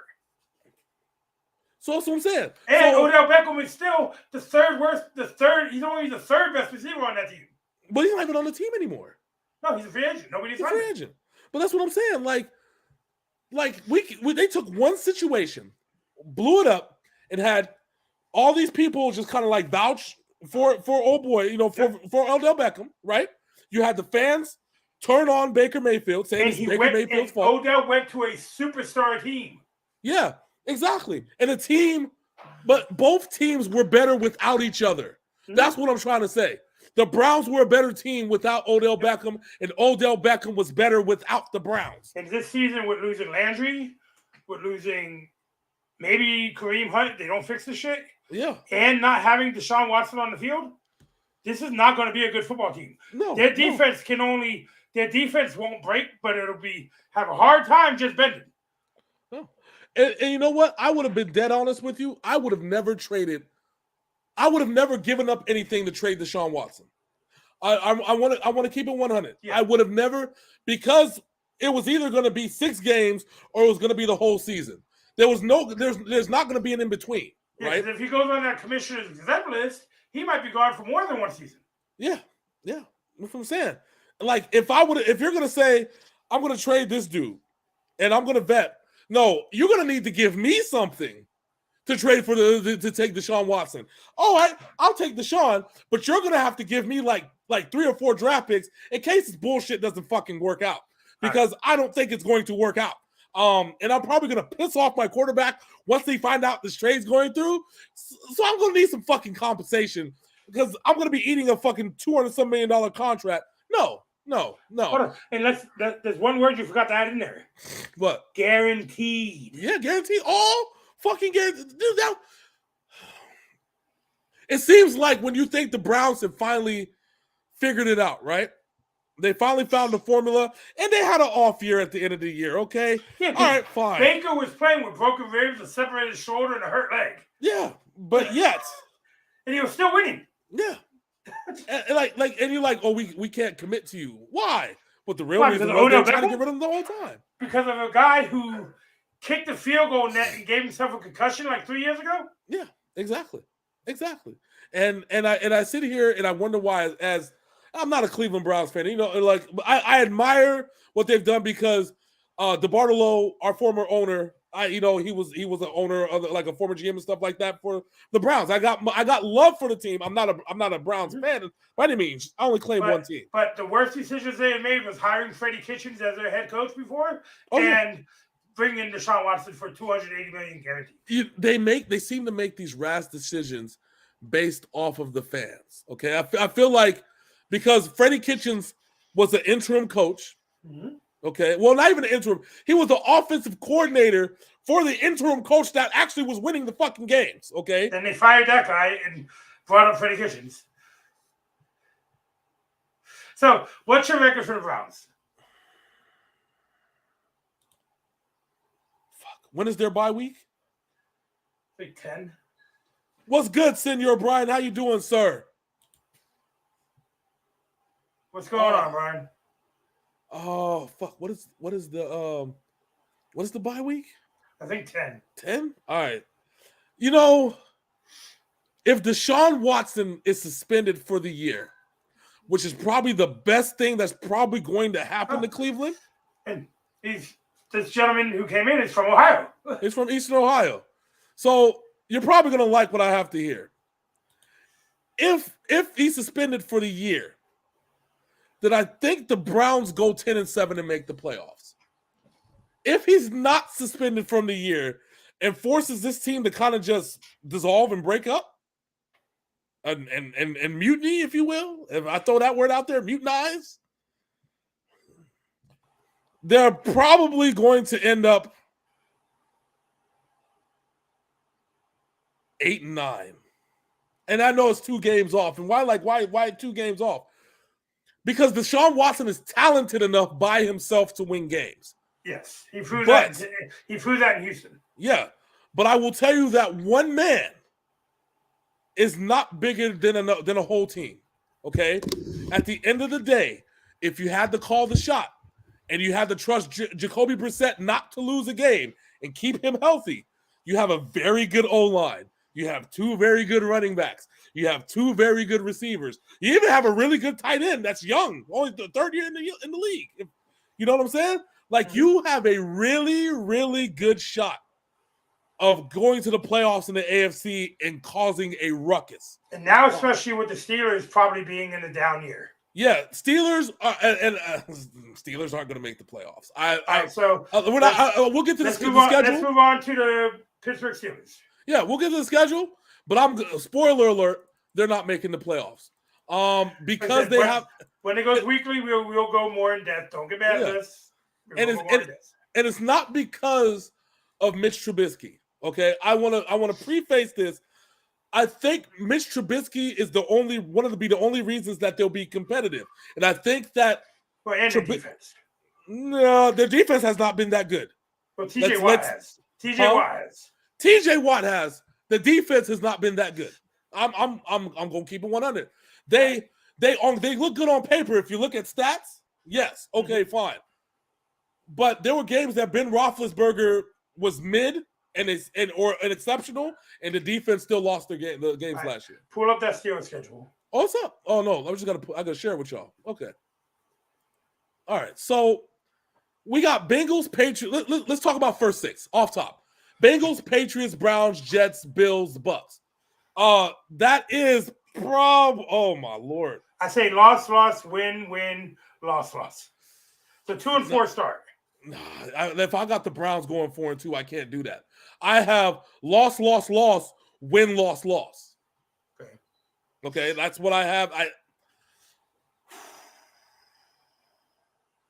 Yeah. So once you get that, so Bengals, Patriots, Browns, Jets, Bills, Bucks. Loss, win, loss. And I think that those first three games are going to be close. Okay. And the Jets win will probably be a little bit motivator.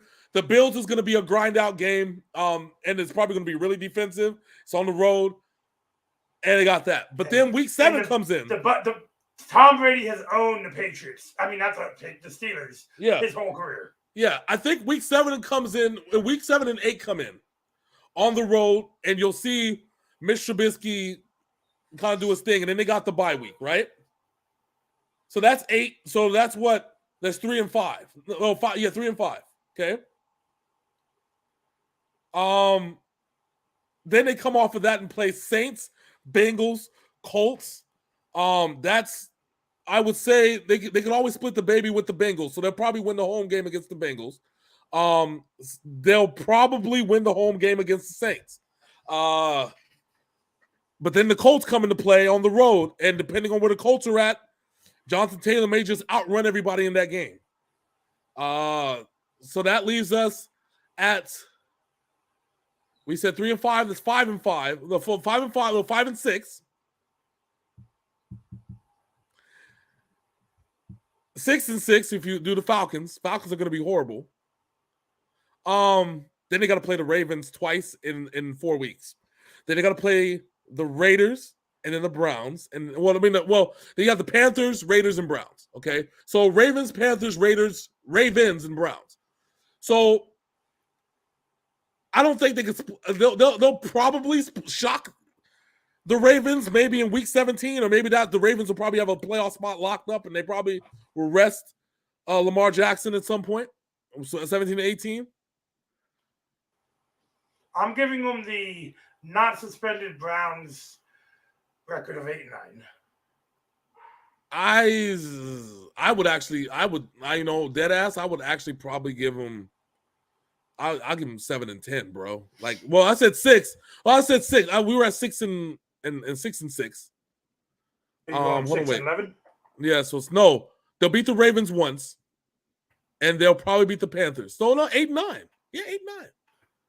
8-9. Yeah, you're right. Look at you. You predicting the future, my man. 8-9. All right. Next up, the Baltimore Ravens. Oh, yes, the Ravens. The Ravens who bring all the smoke during the season. And the thing about the Ravens that I love is that Lamar Jackson keeps getting better and better every year. Okay. They traded his number 1 target. Well, number 2 target. Who, AJ Brown? Hollywood Brown, yes. No, Hollywood Brown. Yeah, okay, but didn't they gain another receiver? I thought that was the whole thing. That's the only reason I thought they got rid of him. No, they got rid of him for draft picks.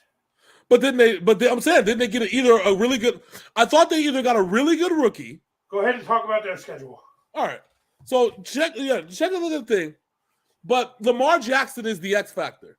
There is not a single defense that I can see, with the exception of the Patriots, and the Patriots even had a hard time against Lamar Jackson. Maybe the Bills, but the problem with the Bills is that the Bills and the fucking the Ravens are essentially the same team. They're built around the scrambling quarterback and a really good defense.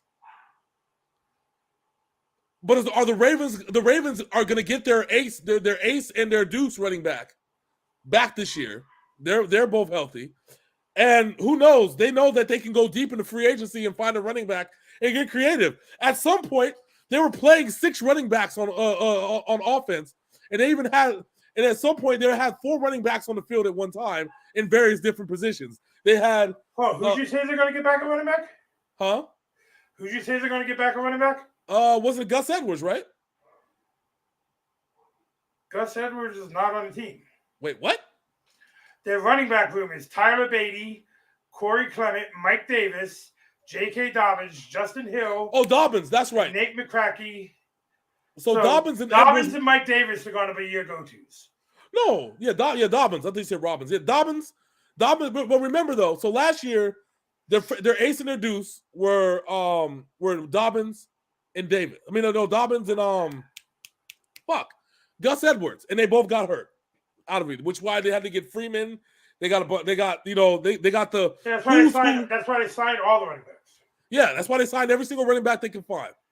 But now Mike Davis is durable and reliable. He balled out in absence of Christian McCaffrey in Carolina, and then got hindered when Christian McCaffrey came back. Yeah. Their wide receiver. Okay, we talked about their wide receiver rooms. Here's their wide receiver room. Mm-hmm. Rashad Bateman, Slade Bolden, Shamar Bridges, Devin Bailey Gaither, Jalen Moore, Mekhi Polk, James Proche, Benjamin Victor, Tion Wallace, and Riley Webb. They did not bring in a receiver. I know Wallace. Wallace was good last year. And Mark Andrews is still the tight end. Okay, well, I still don't know why. All right, so I thought they got a freaking receiver. I was wrong. That might be a problem because like I would love to. I would love for this to be wonderful. The problem is that now. Remember, they traded Hollywood Brown to the Cardinals, which people were like, okay, so now you're going to give the Cardinals fucking Hopkins and Hollywood Brown on the edges. Yes, that's right. That's right. It's all your fault. I mean, you're like Hollywood Brown deserves better, and you were right, but that's not the point. Okay, I did say that last year. Yeah. I don't know who the freaking Slade Bowman is. I know who Shamar Bridges is. I know who Rashad Bateman is. So in the end, what we're trying to say is Lamar Jackson is going to have to do a whole lot of fucking work this year. Yeah, I know who DuVernay is. Like, he's my bestie. Not really, but still. It's not my bestie. I'm a liar. I will say. And they still got the golden leg of Justin Tucker. Yeah. Oh, fuck. I think I might be wrong in this one.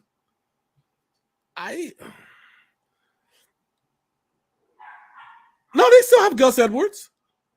He's not on there. Yeah, they got Gus.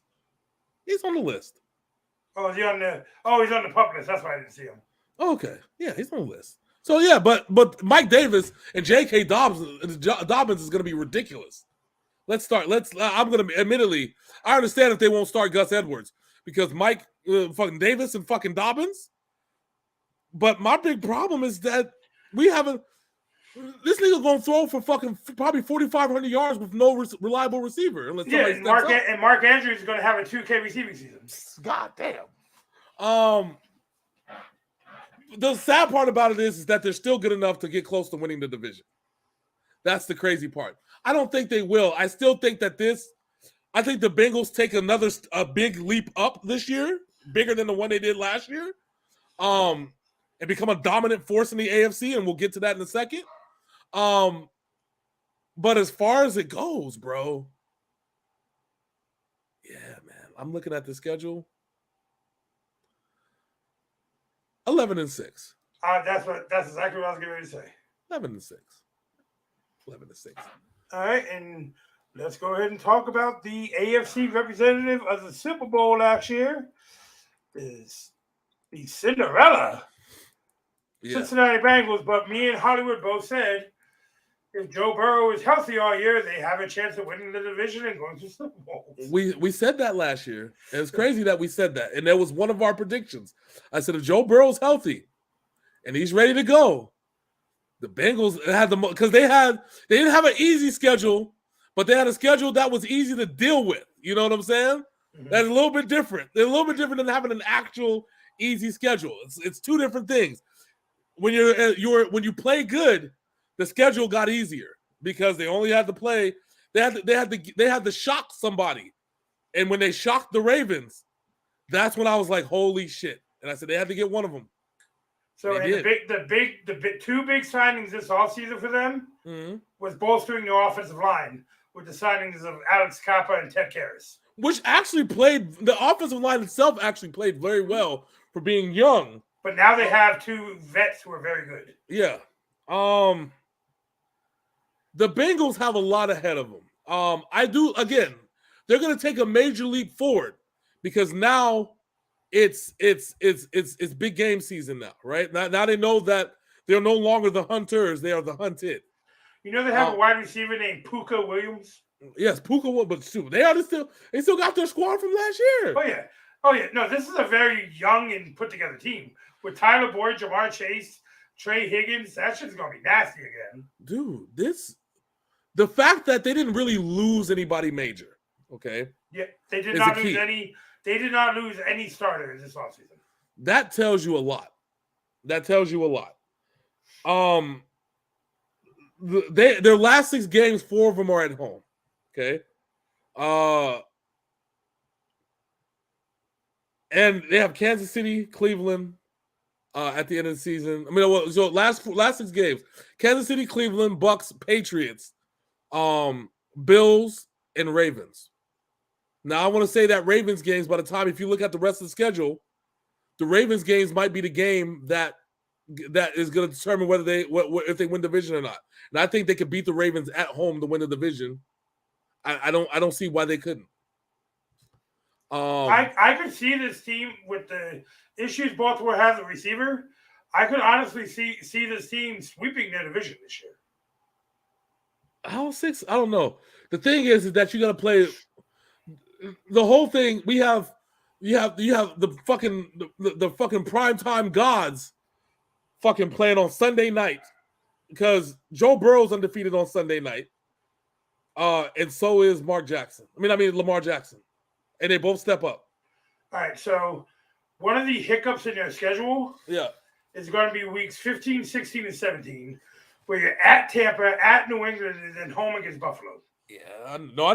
That's what I was looking at, but it's Monday Night Football in Buffalo, and Buffalo already got a hard ass schedule at the end of that season. At some point, I don't know. Like I said, it's going to be one of those trap games because they're might be fighting with New England for that playoff spot. I mean for the division. So I am going 12-5 for Bengals. I'll do you one bet. I'm going 13-4, and I think their only losses are going to be, the Ravens on the road on Sunday night, the fifth game of the season. They might split one with the Browns because them and the Browns always play each other tough. Mm-hmm. But the other loss I think is going to come as a shocker. Well, not a shocker, but maybe the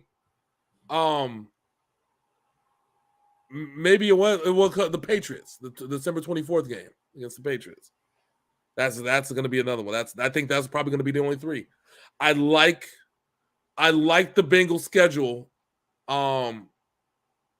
Maybe Tampa Bay. That's probably going to be it. That's going to be a fun game to watch. Yeah, 13-4. That's all I really see when it comes to the Bengals. That's all I really see is 13-4. I got because I can. There's going to be some 50-50 games, no doubt, right? The Browns, they always play each other tough, and they play the Browns in week 8. You know what I'm saying? And depending on how the shit goes, that's going to be a grind out game for them. You know, and in Cleveland in week 8, they could beat the one in week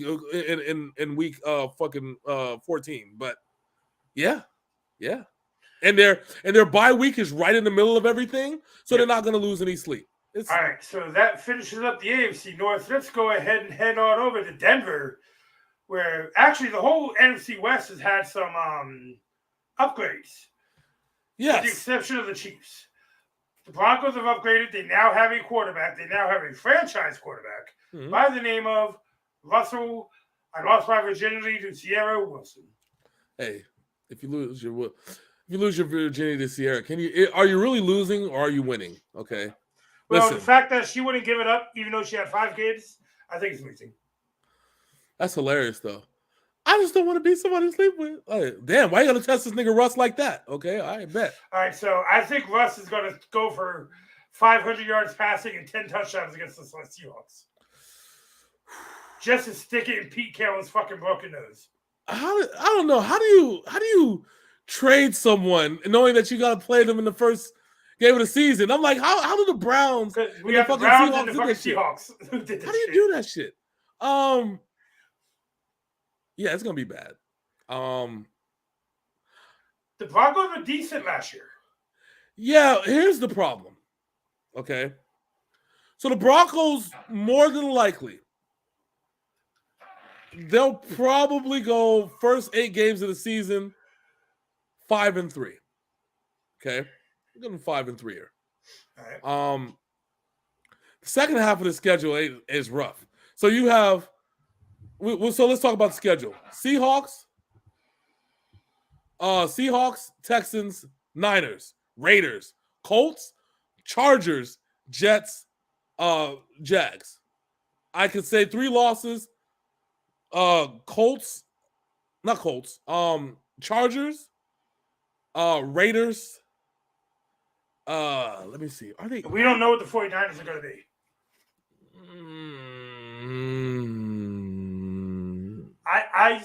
So I'm going to give it a spoiler here. My pick to win this division is the Chargers.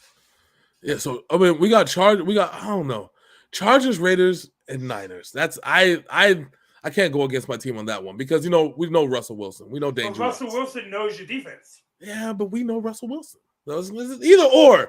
Either or, okay? Let me be great. The problem But is, you don't know the Denver Broncos coaching now. let me be great. I Give will me a let you do second. your thing. I will let you do your thing. So now after the 5-3, you got Tennessee, Raiders again. Panthers, Ravens, Chiefs, Cardinals, Rams, Chiefs, Chargers. The last 4 games are fuck all. All right, that's And Russell does play well against the Rams. yeah, but that's It's nasty. well, let me play. The last 6 games are fuck all. Okay, Yeah. that's where the problem lies. So even if you go 5-3, right, and you're gonna have to beat Tennessee on the road, and that whole right side of the schedule is fuck all except for the Carolina Panthers. Yeah, it's fuck all. That's what I'm saying. So back to what I said, like 5-3, now the shit gets tough. And I'm going to go 9-8. I think they pull off one of these wins late in the season. A couple of them. I say they'll beat the Chiefs once. They'll split the baby on the Chiefs. And the Raiders. Well, yeah, I had them beating the Raiders. And well, no, I didn't have them beating the Raiders. I had them losing to the Raiders. But I think, you know what? They seem to lose to each other on the road. So I think that's where the thing comes in. Oh man, that's gonna be rough. If I say 5-3, if they can beat, they'll have to beat. Fuck. Chiefs once, Chargers once. No, they're not gonna beat the Chargers. Chiefs, Panthers, that's 7. And Raiders, no. Maybe the Cardinals. 8-9. Yeah, 8-9. So you got the opposite. You got the one game opposite of me. So yeah. All right. Next up, let's go to the team that all they had to do was not run a play, but decided to go deep against the Raiders. And the Raiders were like, okay, fuck this. We're just going to beat you. Mm-hmm. Probably the most upgraded team in the division this year, the Los Angeles Chargers.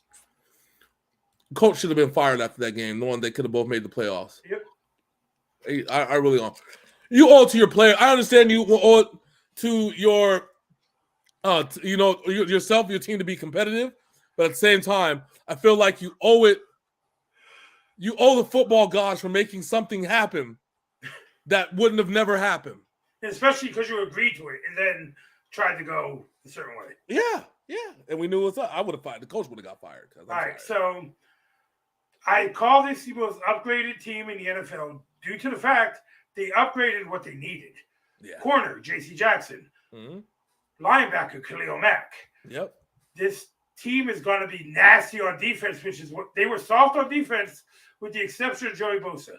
Their offense is going to blow people out of the water this year. Well, yeah, because they have all their offensive pieces still in place. They have Justin Herbert. They have their tight end. So they have their running backs. Are you ready for bold prediction, sir? Yeah. We are looking at the number 1 team in the AFC this year. I can't say that. I can't say that as long as at 13-4. Oh no,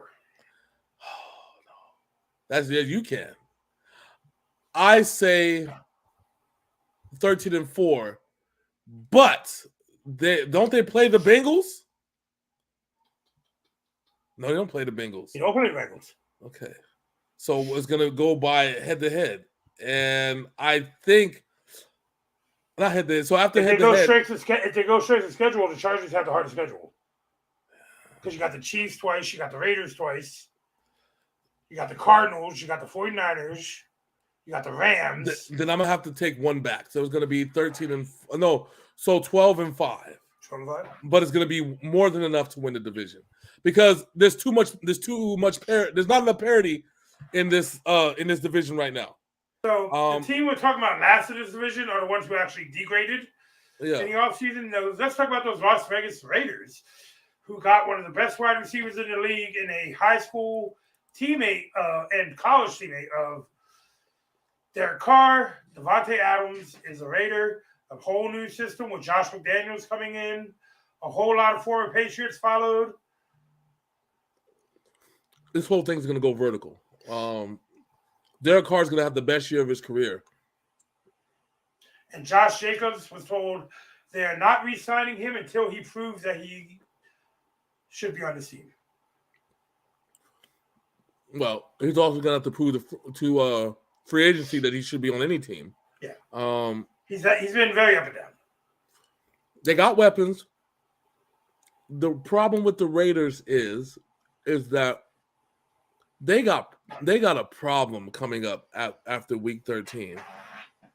A whole ass problem. I mean, in week 13. Chargers, Rams, Patriots, Steelers, who might know who we are, then Niners, then Chiefs. You got the Belichick versus McDaniels there, week 15. Mm-hmm. And then, yes, 4 out of the last 6 games are at home. Okay, I get that. But Vegas isn't really a home field advantage. I know. Vegas, it depends on how you look at it. They get that Vegas drunk, kind of like when the fucking when teams come in to play the Golden Knights. You get that fucking that fucking hangover. Well, it's easier for teams to. It's easier for the Knights to have a home ice advantage due to the fact that we did not take a team from a very loyal fan base. We had a new team. Yeah, that's true. And here in Vegas, we have such a mixture of football fans in this state. Yeah, that they're really not a home field advantage here for the Raiders. Yeah, well, the Raiders are okay. They're gonna be one of the teams that's gonna be a bubble team. I think they'll go 10-7. I was thinking the same exact thing. Yeah, they're a bubble team, and so the bubble team is all dependent on the bubbles around you. Are you gonna rise or are you gonna fall? So, quick question. And I want a quick answer. Stop judgment from you. Is this Derek Carr's last year in Vegas because they did not re-sign him? All right, so let's talk about this for a second. The current college quarterback class is ass. Okay, Cooper Manning ain't going nowhere for another 3 years, minimum. So that chess piece is off the board. So you're gonna have to roll for 3 more years with whatever you got, right? Unless but Aaron Rodgers might be available. Which goes back to that whole trade situation. I think that if Josh McDaniels doesn't get what he wants out of Derek Carr at the beginning of this year, which I doubt that scenario is going to happen. We know that Derek Carr is elite. I'm going to tell you right now, he's elite. He's top 10. He definitely is. Yeah, the only way that this situation doesn't work out is if somebody wants Derek Carr bad enough to where they're going to give up the ghost. Who would that be, though? And who would you convince Derek Carr to get traded to do a sign and trade for? Yeah, because Derek Carr is going to be highly sought after if you just let him into the open market. You see, that's where I think Seattle comes into play. He's a Pete Carroll-ish quarterback, which reminds me, I'm surprised Pete Carroll ain't fucking retired yet. And he has a DK Metcalf and other good players on that team. Yeah, no, you're right about that. I don't know. I mean, I said the everybody's waiting 3 years now. And also, the Colts are going to be looking for a quarterback if Matt Ryan retires after the season, which could very well happen. And I hear it, but do you know everybody in the NFL right now, every team in the NFL that needs a quarterback in the next 3 years, the clock is in on Cooper Manning because they know that this draft class don't have shit. When Malik Willis is the top quarterback to go out the draft, and I'm not down to Malik Willis, but there's a reason why that cat that's on the Colts now, Sam Ehlinger, was boo-boo ass. Okay, like he was touted as this great kid, and now he's boo-boo ass. And let's all be honest, the best quarterback came out of the draft went to the Patriots and fucking Baby. Mm-hmm. So the only way you could probably see this scenario happening is Houston. Yeah, that's like the only one, or I see Houston, Seattle, and maybe the Jets. Or if the Jameis Winston experiment fails in the New Orleans Saints, and they have a loaded team. Yeah. All right, so let's get to the team that won this division last year. The You know, Chefs. they shouldn't have because the Browns were goofing off on special teams. Yeah, they didn't deserve it. Yes, the Chiefs. They made a severe downgrade at wide receiver so they could pay Patrick Mahomes and brought over Juju Smith-Schuster and lost Patrick Mahomes' best piece. I'm going to be honest with you. This is going to be the year. Because based off of last year, and he was hurt last year, and he played through the pain, played hurt. This is going to be the year that Patrick Mahomes it's probably going to be the worst year of his career. And I'm not saying that he's going to like put up David Carr numbers, right? I'm not saying that. I'm not going to go that serious. But the problem is here, all three other teams in this division severely upgraded. Mm-hmm. This is the 2014 49ers all over again. Let me tell you why. And for those of the 2014 49ers which are unfamiliar, let me explain this to you. Okay? We paid Colin Kaepernick a boatload of money, right? I mean, not a boatload of money, but enough money to where it affected who we re-signed and got back on the team again, and affected free agency. Also, our GM was an idiot and kept drafting people with bad knees. Because of that, everybody in the division got better, and we stayed stagnant and actually ended up losing players and ended up getting worse because of it. That's why we ended up 7-9 and not making the playoffs. And our competition made the playoffs, made to the Super Bowl, blah, blah, blah, blah. You know, this shit goes. You know how the story goes. The Chiefs are in the same situation. This is their 2014 Niners year where they didn't get better and they're filling in holes because they had to pay a quarterback. $500 million. And I'm not saying Patrick Mahomes isn't worth $500 million. What I'm saying is that Patrick Mahomes can't play every position. And you already have a problem with the lack of defense on your team. And you barely address those holes because you paid Patrick Mahomes a shitload of money. So I'm going to go with the semantics here. You start off with Arizona, who got better. Mm-hmm. Then you follow up with the Chargers, who we've already talked about, gotten way better. Mm-hmm. Colts. For some reason, Patrick Mahomes has struggled against the Colts. He does. Who's that in the 4 seed? Oh, the Buccaneers. Mm-hmm. Then the Raiders, which will be interesting. Mm-hmm. Buffalo, San Francisco, both interesting games. Mm-hmm. Tennessee, another interesting one. Jacksonville, they'll mollywop. Again, the Chargers. Mm-hmm. Then the Rams. Then the Bengals. Mm-hmm. Then we'll see where Denver is. Houston, they'll mollywop. Seattle, they'll beat. Denver, I think they beat that one and probably lose to the Raiders in the end. It's going to be a rough season for these Kansas City Chiefs. The only reprieves that they have are the Colts. Because the Colts, I believe, I think the Colts are on the road.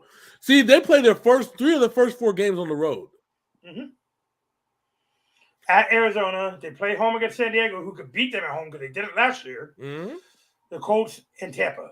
That is, to me, a 1-3 start. Yeah. I could see it because the defense, Patrick Mahomes is going to have to score 50 points a game in order to make this work. And he doesn't have Tyreek Hill to alleviate that. Yes. Because Juju Smith-Schuster, he is good, but he's not Tyreek Hill. He's all right. He's not good. So I know that Patrick Mahomes will pull shit out of his ass and win. But they are going to be 10-7. This is too much. They're going 9-8. This is too much. Look, dude, they got to play. If we're gonna say 1-3 the first games, right? And then let's say they split the baby with the Raiders because that's happened, and then you know what I'm saying, like, mm-hmm. And then the Bills, tough ass game, tough ass defense. Patrick Mahomes ain't gonna be able to pull that out of his ass. I will go. I will 9-8 with you. I will go 9-8 with you. I just don't see I it. wouldn't. I won't drop it under 9 because Mahomes will do some stupid shit and accidentally win games. Like maybe that's on what he does. I know, and you know what I'm saying. Like so, in the first 6 games, I'll say 2 and 4. Okay, all right. So then 49ers. Our problem is I don't know what defense is gonna fucking show up. You don't know what Trey Lance is going to be. I don't know what Trey Lance is gonna be. Tennessee's gonna be a tough game on Sunday night. They can beat Jacksonville, and they can beat Jacksonville. I don't think they're gonna be able to keep up with the Rams. The Chargers on the road, you know what I'm saying? Like, no. And same thing, Bengals on the road, Broncos on the road. They'll beat the Texans, beat Seattle. They'll beat the Broncos. Yeah, 8, 9 and 8, 8, 9. All right, so let's go on over to the NFC West.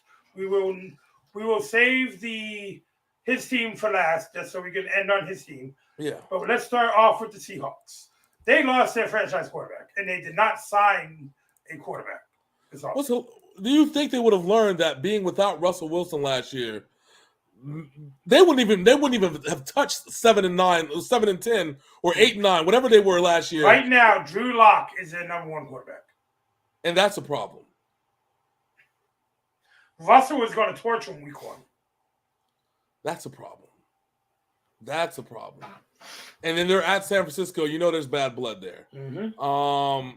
They'll beat the Falcons to save some. I think they'll definitely beat the Falcons. I don't know about that Lions team, bro. Like, listen, we've talked about this shit. My Lions those Lions are something else. Yeah, those Lions are going to beat the Seattle Seahawks.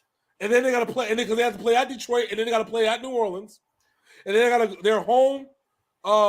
They're home for the Cardinals game, which the Cardinals are. Kyler Murray kind of owns the Seahawks. Yeah, and then they got to play at LA. God damn! Look at all these road games. So home, road, and then a bye. This is going to be the worst year of Pete Carroll's coaching career in Seattle. They play 6 games on the road. 6 and 11. Oh my God! They play 6 games on the road before the bye week, and that's the Germany game. And they're gonna have the jet lag and everything. They got the bye week. Then they gotta play Vegas. Bro, nah, this is gonna be bad. Yeah, I'm going 6 and 11. I'm playing it safe. This is 6 and 11. Bad. Where do you see 6 games at? I think they could beat the Falcons, the Giants. Well, we know that. Okay. The Giants. Okay. The Panthers. Oh, they play the Panthers? Okay, at home. All right. That's 3. Mm-hmm. The Jets, that's 4. Oh, they play the Jets? Oh, yeah, that's 4. Okay. I think they squeaked by the who was it? I think they squeaked by the Saints. Squeak. On the road against the Saints? I think something funny is going to happen. DK Metcalf is going to have a big game. All right, that's 5. Okay. And I see him splitting with San Francisco. The only shot they would have is Thursday Night Football, and I don't know about that. If anything, if the Rams are still as good as they are, I think that might be your 6. To be dead honest with you, because I think the Rams are going to fall in if they're like 13-3. Yeah, they've already locked up the division. Mm-hmm. But I don't see Arizona folding like they did last year. No, not early. Not the fact that they have to play Arizona twice before week 10. That's it right there. Listen, Seattle without Russell Wilson is a shit team. They don't have running backs. They only have they have DK Metcalf and the other cat. Yeah, Lockett. That's it. They're not the Legion of Boom anymore. They can't win it with their defense. So what do you give? What record are you giving them? 5-12. Rebuilding year, baby. Next up, we are going to go with the Arizona Cardinals. As we've already talked about, they went out and got Hollywood Brown for Kyler, and they already had Hopkins. And we still do not know if Larry Fitzgerald is going to come back and play this season. He did take last year off. But J.J. Watt is 100% healthy coming into the season. Mm-hmm. We saw what Chandler Jones did last year Mm-hmm. with being lined up with J.J. Mm-hmm. This team folded towards the end of the season due to injuries. Mm-hmm. I see them being better this year. Well, you got the bye week in week 13. The problem is that after week 13, you only have one essentially guaranteed winnable game, and that's against the Falcons on New Year's. I mean, the Broncos might be a guaranteed win, depending on where they're at. But that's where my 50-50 game is with the fucking with the Broncos that we just talked about. That's my 50-50 game. I don't know. Because then you got the Pats, Bucks, and Arizona and San Francisco is always back and forth. Well, for the last 2 years, it's been back and forth. Yeah. But that's always a tosser-upper. I say they split the baby with San Francisco. Yeah. They split the baby with the Rams. Mm-hmm. They beat Seattle twice. So that's 4 right there. 4 wins. Yeah. I think they beat Kansas City in week 1. Mm-hmm. They beat the Raiders in week 2. I don't know about that. Oh. I am giving them 11-6. Oh, you something else. Hold on. Kansas City. We'll go with your split the baby route. So 3. So 4. We'll say 4 because they're gonna split with the divisions, right? Kansas City, yeah, at home. I don't think they'll beat the Raiders week 2. Week 2. They'll win in LA. That's I think that's a good one. I mean, the win in Arizona against LA. You see the Mexico City game is the one that I think that they're gonna beat San Francisco. Well, it's essentially a home game for them. But the problem is also the Niners have a very good traveling caravan, so we don't know how that shit's gonna go. Who knows how this shit? You said 12-5? That what you said? No, I said 11-6. 11-6. I'll say 10-7 because after we'll split the baby, so those are 3 losses. So then we have to look for the other 4. Well, I said they sweep the Seahawks. Okay, well 4. So well that's 4. I mean, so that's so 2 losses, right? Mm-hmm. If they sweep. Our disagreement is the Raiders game. No, but I think, but see, here's the thing though.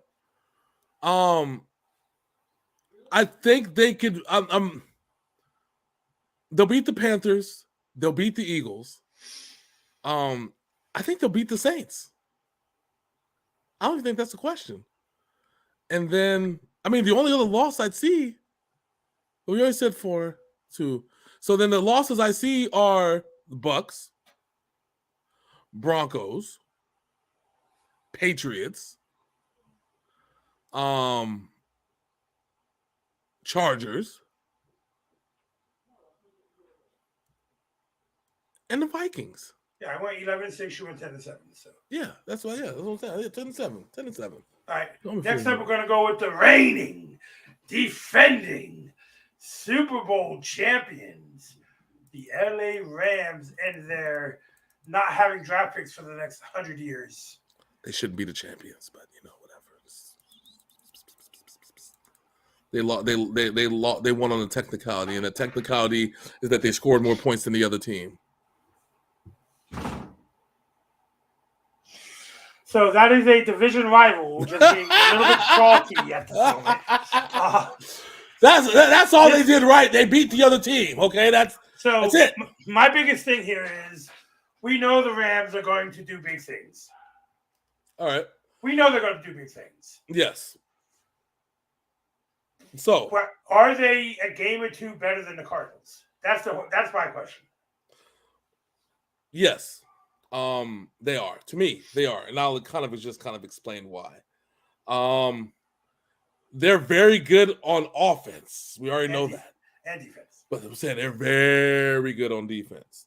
So you have to there's only one way to beat the Rams. Okay? Which is you have to be able to stop them from scoring. Now on this list, on the schedule, there's really only 3 teams that have been able to that are capable of stopping the Rams from scoring. that has kind of just had their number. The 49ers is one of them.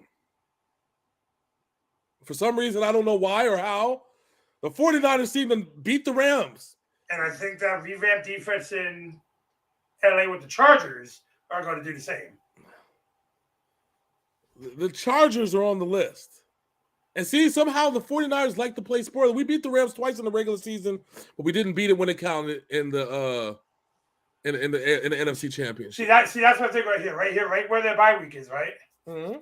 So they probably smash Dallas and Carolina. Yeah. Go to their bye week, struggle with the 49ers, and then they're going to walk into an open can of whoop ass by the Buccaneers. Well, they got a whole buzzsaw to deal with Bucks, then the Cardinals, then the Saints. The Saints are maybe the outlier here. Well, that's the thing, though. And the Chiefs. And that's the thing. The thing is, the Chiefs aren't good on defense, but Patrick Mahomes embarrasses people on offense. And I know that we called it, but I think that the Rams will still beat them, but it's going to be tough. And then they got the Seahawks, which you already know. And then the trap game. Let me tell you about this trap game. Trap game. Seahawks, right? The Seahawks is a trap game. 4 days later against the Raiders on Thursday night. Yeah, that Raiders game is going to be rough. Because it's one of those, it's late in the season. Mm-hmm. If they are up big in a division, you might slack on that game. Yeah. But if they're still fighting for a playoff spot. If both teams are fighting for a playoff spot, then it's going to be a good game. And then that Chargers right there could play spoiler too for them. And then you have and then they got basically an extended week, mm-hmm. which I think they could beat the Packers because they'll have like 10 days off, 11 days off actually. They'll beat Denver. Yep, and then they'll come back a week later on Christmas, on Sunday on Christmas and play Denver, which that's going to be something. And then Chargers and then Seahawks. So they may take it easy on the Seahawks last game of the season if they're up. But the problem is that Bills, you got to play Bill in the first 5 games. You have Bills, Cardinals, 49ers, and the Cowboys. Mm-hmm. And then, of course, the Falcons. We don't even talk about the Falcons. But you either have the potential of either sweeping it or getting embarrassed and going 1-4. And then you beat up on Carolina, go to your bye week, then have to come back against San Francisco and Tampa Bay and Arizona. Yeah. So I'm going to give them a 12-5 record this year. That's going to be a problem. I honestly will say the 49ers for some reason just have their number. No matter what quarterback we put against the Rams, we seem to just be able to beat them. So mostly it's been Deebo Samuel has their number. Yeah. Well, you see, now he's gotten paid, so he's happy. So I'll take the 49ers as their 2 losses. They'll split one with the Cardinals. I don't think they'll make it past the Bills first game of the season. There's 4. It's gonna be a good fucking game. And it will. 4. Broncos on Christmas. And then the trap game. 11-6. All right. I got you. So go ahead and go on your 49ers rant real quick. He said real quick. So let me talk about my 49ers, okay? I love my 49ers. You know me. I am a staunch supporter of the team from the city by the bay. Yeah. Oh. I know, it was horrible singing. And I was cracking my voice. And I was cracking my voice for a reason because of the cracks that we seem to have on our team. Okay. We no longer have Robert Saleh as our defensive coordinator. Okay. This second year, so I know. But when we were worried last year how this defense was going to work out, okay? And the defense has been up and down. It has played well against teams that were supposed to outclass us, okay? But they have underachieved in teams that we were supposed to beat, okay? I.e. the Miami Dolphins 2 years ago. Yeah. And so we got the ghost of Seattle off of our backs, of Russell Wilson in Seattle off of our backs. It's no longer rivalry. Russell Wilson's not there. I think we're finally okay now.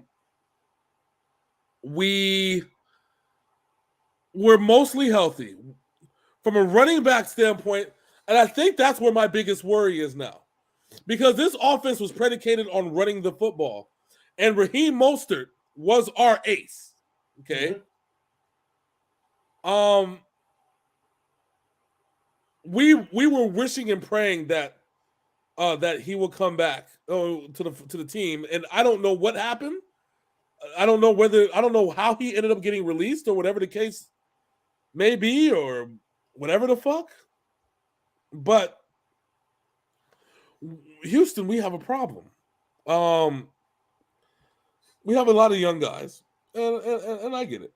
Okay, and I understand. All right, there's some young boys. We got our receiving core back. Our receiving core is fully healthy, absolutely fucking healthy. Mm-hmm. The problem is that we have Jeff Wilson, who's good, Elijah Mitchell, who's good, not great. Raheem Mostert was great in this offense. We have Trey Sermon, who's good. We have Jordan Mason, who's good. JaMychal Hasty, who's good. And then we got Tyrion Davis-Price, who's a rookie from LSU. Mason is also a rookie from Georgia Tech. We are essentially playing with a lot of fire.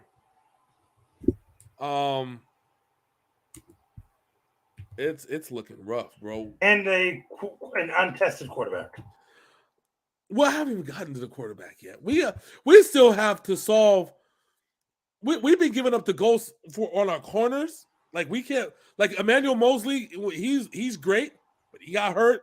We don't know where he's at. Dante Johnson, we kept him. Like, Jimmy Ward is still with us. Your biggest liability last year on defense was number 26, Mr. Pass Interfere at least 3 times a game. Yeah. Josh Foreman. Yeah. We got depth at tight end, which is always nice. Our receiving core, you have Debo. Hold on, wait a minute. Yeah, and Brandon Ayuk. We picked up a big receiver in Jawan Jennings.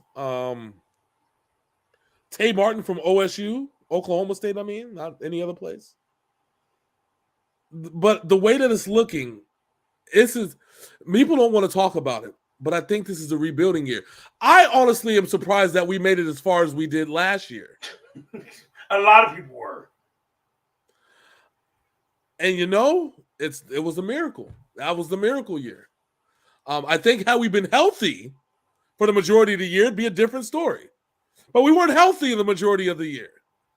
We lost all of our running backs, I think, first 3 weeks of the season, and we had to go to the trenches. Then that rookie came in and just caught an elbow to the side of the head on a dirty hit. His first fucking play. Well, between all that and Baltimore stealing everybody's running backs, we just had some problems. But we made it. We made it to the playoffs. Made it to the NFC Championship. And we were 1-2 plays away from going to the Super Bowl and playing against fucking Cincinnati in a rematch. In 1985. No, 86. 86 and 91, bro. Well, no, 90. 86 and 90. Yeah, that's what it was. All right. So here's the question I need to ask you, sir. I know you're gonna get to it because I didn't mention his name. I know you're gonna say it. I know you're gonna go ahead. Does Jimmy Garoppolo finish his play this year in a San Francisco 49ers uniform? See, when I say play, I mean actually on field play. See, right about this time, okay? All right, and I want to talk about this for a second. Typically, we would have been at a point where you would have known if somebody was willing to trade, whether you were ready, like if somebody was, going to make a move. You kind of it's preseason, so we kind of know who's going to make it and who's not going to make it. We haven't heard any rumblings from the quarterbacks, have we? Right. All we've heard was Kyle Shanahan say this is Trey Young's team, and that's it. And the Trey Lance's team, but that's what I'm saying. From any other 31 teams, you haven't heard a single inkling of them needing a quarterback. Except for now the Jets popped up today. Yeah, but that's the thing is do you pay Jimmy Garoppolo a boatload of money? Still, the Jets still have cap issues, so which means that you got to make the 49ers eat something. But if you're the Jets, who do you trade to get Jimmy Garoppolo over here? Draft capital. How much? Are you going to give away? Okay, so this actually plays into the Jets' advantage. If John Lynch is saying Jimmy Garoppolo is not worth starting over a guy who played one game in college and 3 games in the NFL, where a guy who has taken you to a Super Bowl and to a NFC Championship game in 2 of the 4 years that he was healthy with your team. Every year he's been healthy, he is taking you deep. You are severely devaluing what you can get for Jimmy Garoppolo. So I'll spin you one better.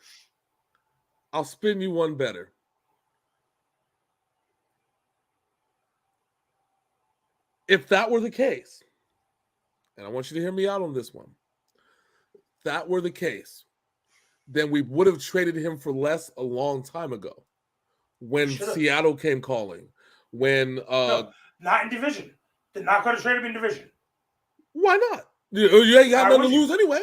Why would you?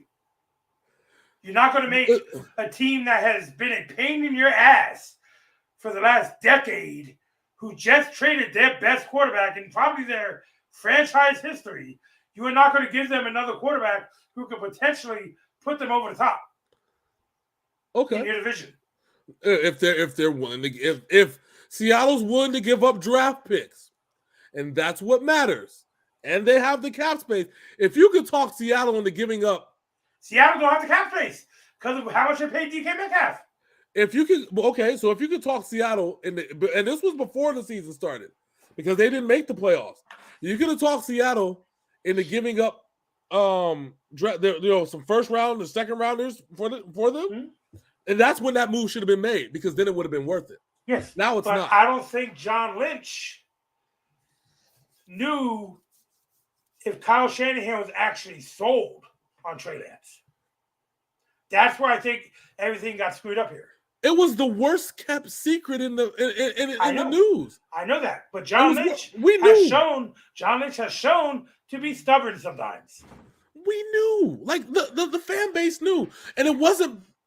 And so this is the shit that happens with the Browns. It's because of the fucking fans that try to sit here and say, "Oh, well, Trey Lance shows more potential than Jimmy Garoppolo," and blah blah blah blah blah blah blah blah blah. Stop trying to relive the Colin Kaepernick days.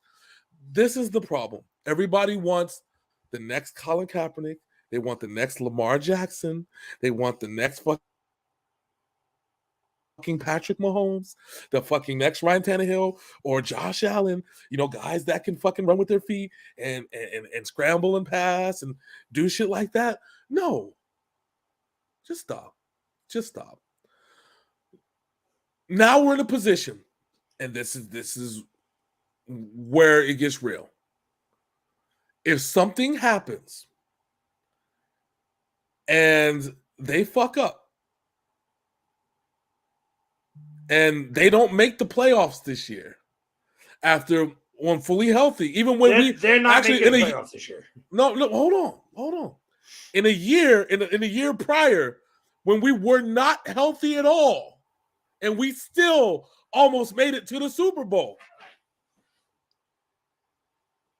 You want to talk about hot seats? Oh yeah. Shanahan is definitely on the hot seat.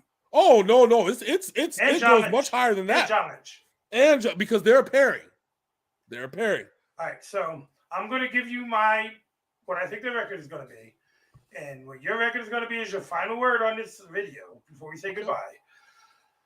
I am going to give you guys, because you guys have a lot of fight, you guys have a lot of heart. You have proven that the last 2 seasons. With all the injuries, you guys have still fought your guys' asses off. And you got probably my favorite tight end in the game, Mr. George Kittle. I am going to give you guys, looking at your schedule, Yep. I am giving you guys a 10-7 season. Okay. I am giving us 11-6, and I'll tell you why.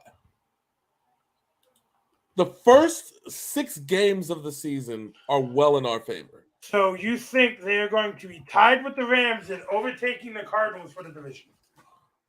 No, I thought we agreed that the Cardinals were winning 12 games. No, you said the Cardinals won 10-7. I said 11-6. I said the Rams went 12-5. You said 11-6. Yeah, let me explain why. Bears, Seahawks, 4. We'll say 4-2 in the first week. Oh no, 5-1. My only concern. I don't think you come out of there with just one loss. In the first 6 weeks? Yes. Who's going to beat us? Denver and Chicago. Chicago? Chicago? Hell no. Nah, you wildin'. No. Nope. Sorry. Chicago's defense is you guys for the last 3 years have played down to your competition. We don't know what our competition is. They don't. The Bears don't even know what they are, let alone play down to the competition. Okay, so like I said, 5-1 the first week. So real quick. This has been my yearly gaslighting of Hollywood time. Okay. My concern is week 3 in Denver, because the defense and the experience.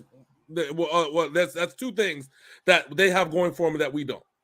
Okay, I think that we can beat the Rams at home. I'm not worried about the Rams. And I said it. I'm not worried about the Rams. Okay. All right, go ahead. All right. So, week 4 to 5. When is our bye week? 7, 8. Right there in the middle. Week 9. Week 9. Oh yeah, bye week. Okay. So the thing is that 5-3 because I think that no 6-2. No. I said 5-1, 6-2. So I think we'll beat the Chiefs in week 7. I think we have enough defense to do it.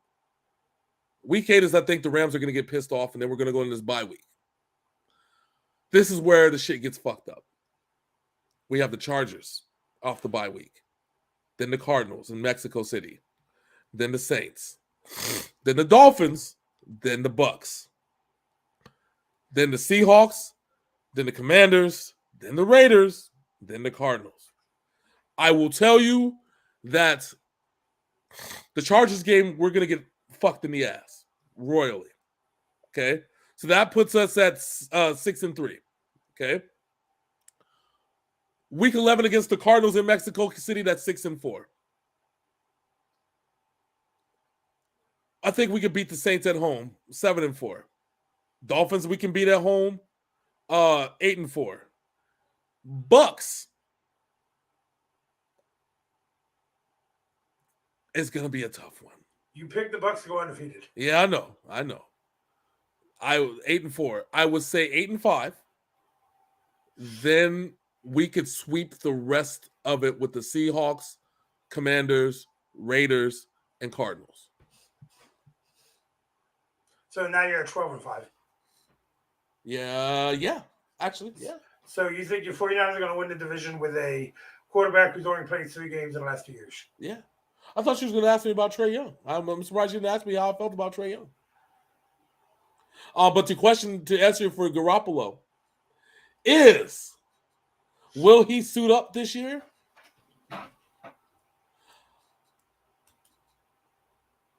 If it happens, it's going to happen in week 4.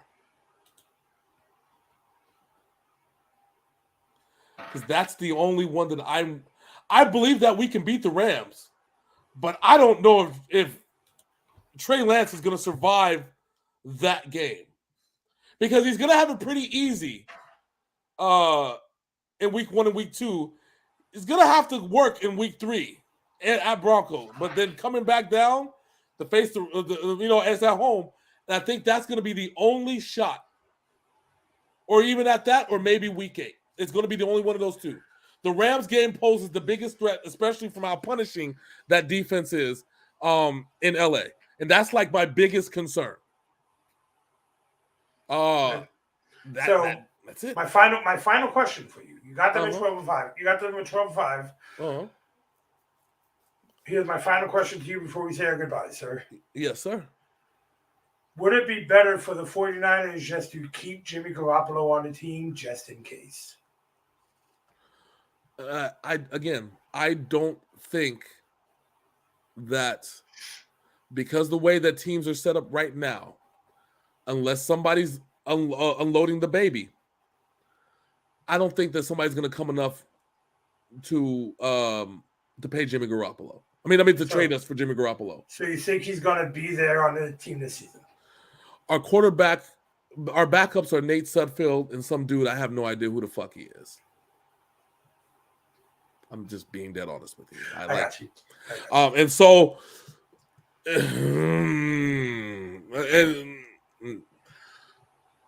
I would be very much surprised if we straight out release Jimmy Garoppolo. Because you still have to pay him like $40 million. No, only 20. Only half. Only 20? Okay. Only half. That's kind of what the deal is. That we only have to pay him half, and it counts against the cap, but we have plenty of cap space. All right. So it's rough. This is gonna be rough. So we gotta cut this down. We're at 4 hours. Well, this normally takes. I know it usually takes an hour each. I know. Yeah. So I want to thank anybody who joined us, watching us, and we hope you enjoyed this. If you're listening on the podcast, thank you. Please go over to YouTube and look up Sinful Blaq TV. Subscribe over there and subscribe here on the podcast. Facebook, y'all know what to do already. You have any last words here? Yes. One final thought before we get out of here. Regardless of who's your team, regardless of where you stand in the football race, I want to tell you guys that we love doing this show. Okay, we love doing the NFL talk. It's one of the things that we like to banter and get on each other's case. I like the gaslighting of Hollywood at the end of the videos. Yes, I know, because why it brings up the 49ers. But at the end of the day, it's fun, and it's good to evaluate these teams for exactly who they are, right? Mm-hmm. So, and we didn't mean to disrespect anybody in the South and the North, but your division's got issues. Unless you're the especially the South. Unless you're a Falcons fan. Unless you're a Falcons fan, and F your team. So, until next time, Les, thank you guys for joining us on the Overtime Sports Show and that damn NFL show, NFL Preview. That's my boy, Big Sim. I'm your boy, Hollywood J. Blaq. And we just out this thing, baby. We'll see you in 3 weeks. Or 4 weeks. Actually, shit, we'll see you in almost like 3.5. Well, first game is September 11th, so yep, we'll see you in 2.5 weeks. 2.5 weeks, yep. Yeah, 3. We'll see you soon, man. Holla at your boy. Deuces.